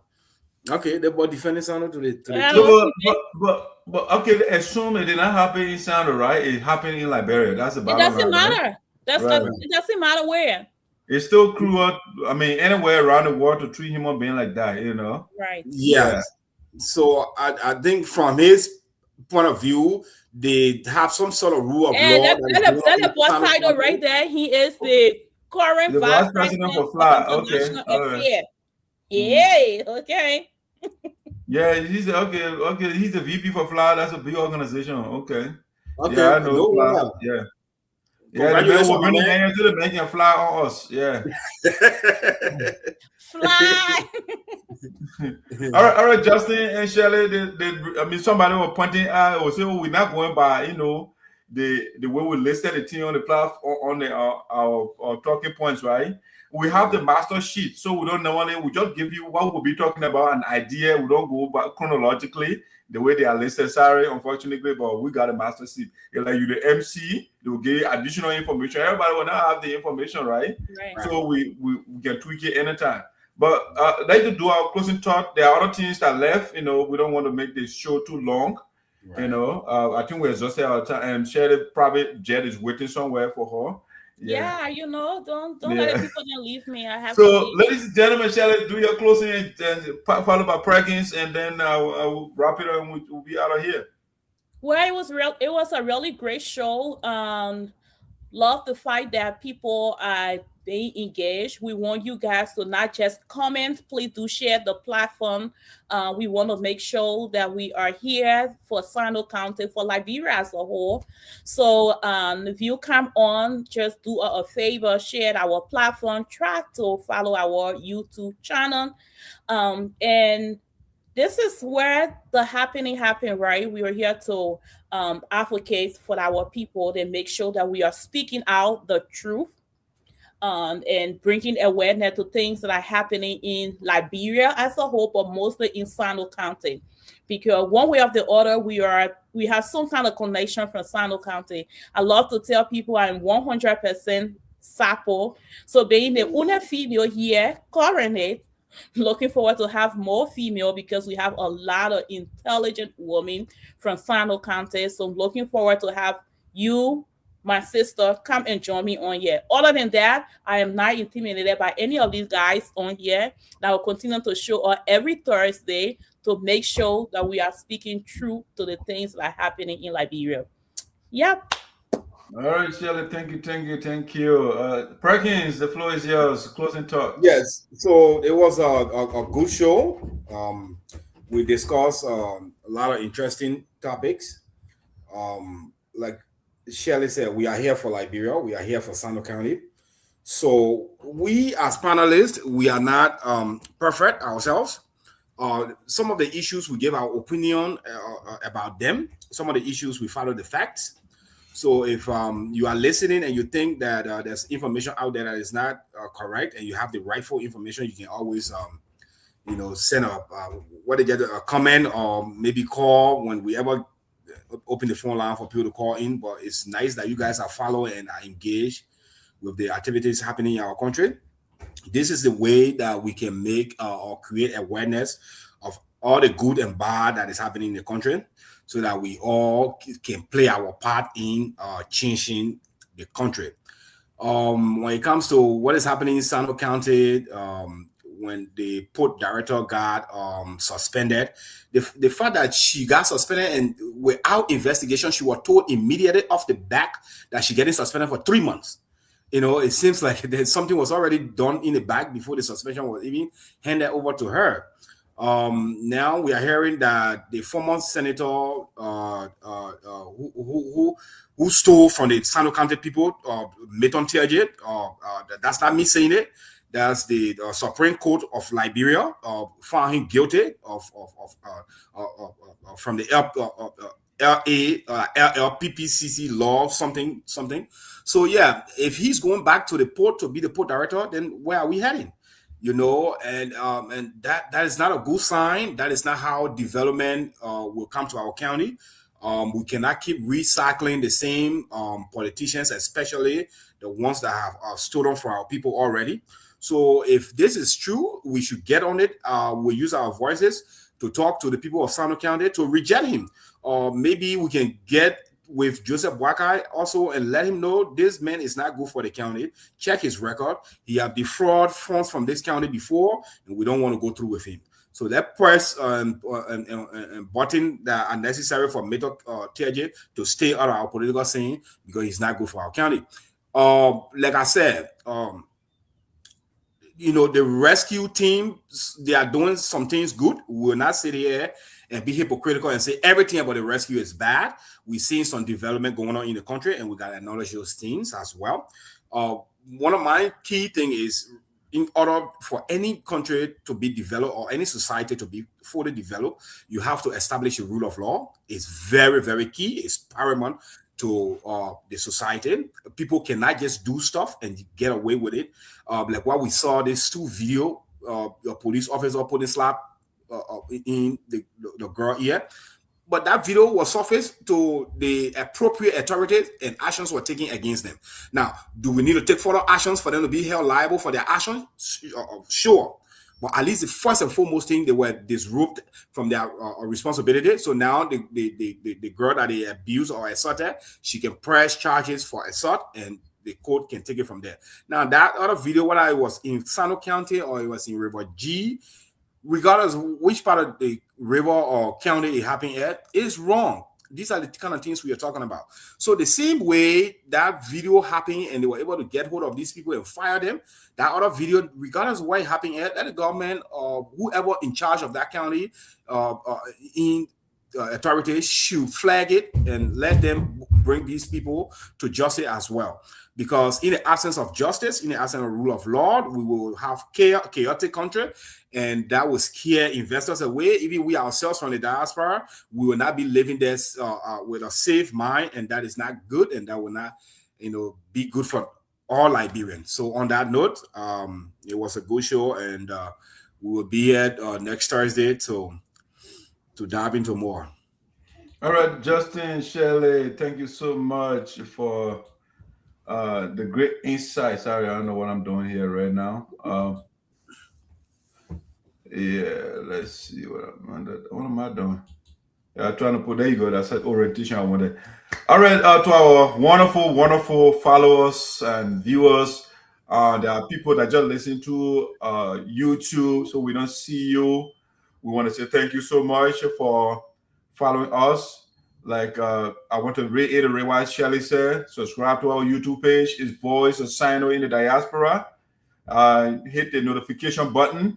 I mean, every time we go live, you will be notified. Yes, share the show with your friends. The platform is open. If you want to be our guest, reach out to Perkins, reach out to Patrick, reach out to Shirley. Of course, reach out to me. All right. Especially like I've already said, we need some females to help Shirley out because she can be suffocating her. I mean, with our firepower.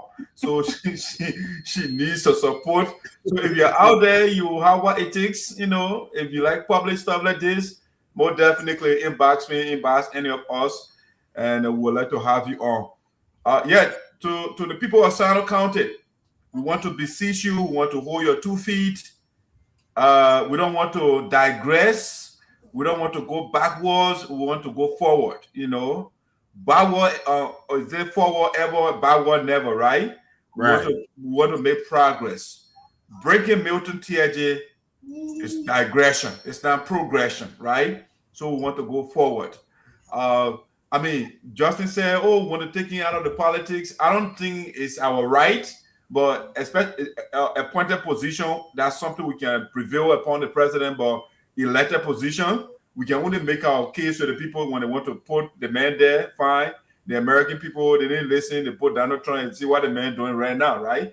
So we want at least when it comes to a appointed position, the president has to listen to us, and then elected position, the people can decide if they want. I mean, they don't want. I think there's a story, right?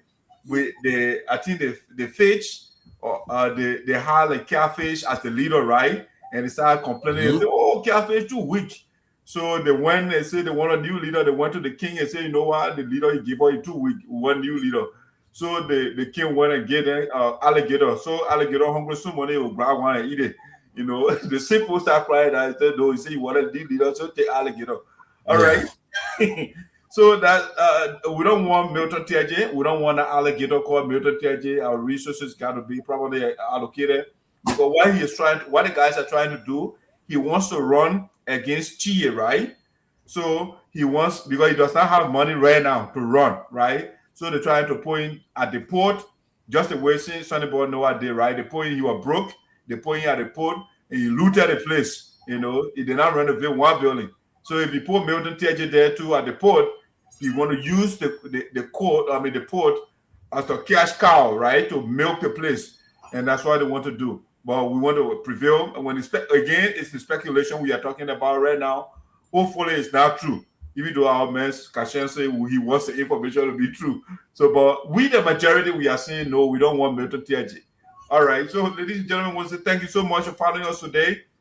Excuse me, Shelley and Patrick. I'm sorry, Perkins. We'll see you next Thursday again. And let meet in the chat room. Shelley, I will add Perkins to the chat room. I will also tell Patrick so he can be abreast with what is obtaining in the chat room. His second day is impressive. The first day, we welcome him. He passed the test. Yeah. The first day was little discombobulated. Yeah. The second day we saw him. He was focused. He said that he got it. Yeah, he got the essay. Shelley, I sent an essay to him. Oh my God. I was scared for him. I didn't want him to not show up, because when you're ready to write, we are glad you are here, brother. I just got to just do some manual adjustment. But the men know from the state house, these are the kind of surrounding we are used to. Right. All right, man. So, guys, this is how we bring the credit down for today. I want to say thank you to our viewers. Thank you so much for following Voice of Sinoe. and we see you next Thursday. Well, with the party music here. The way we started, I will close. Oh well, that's fine.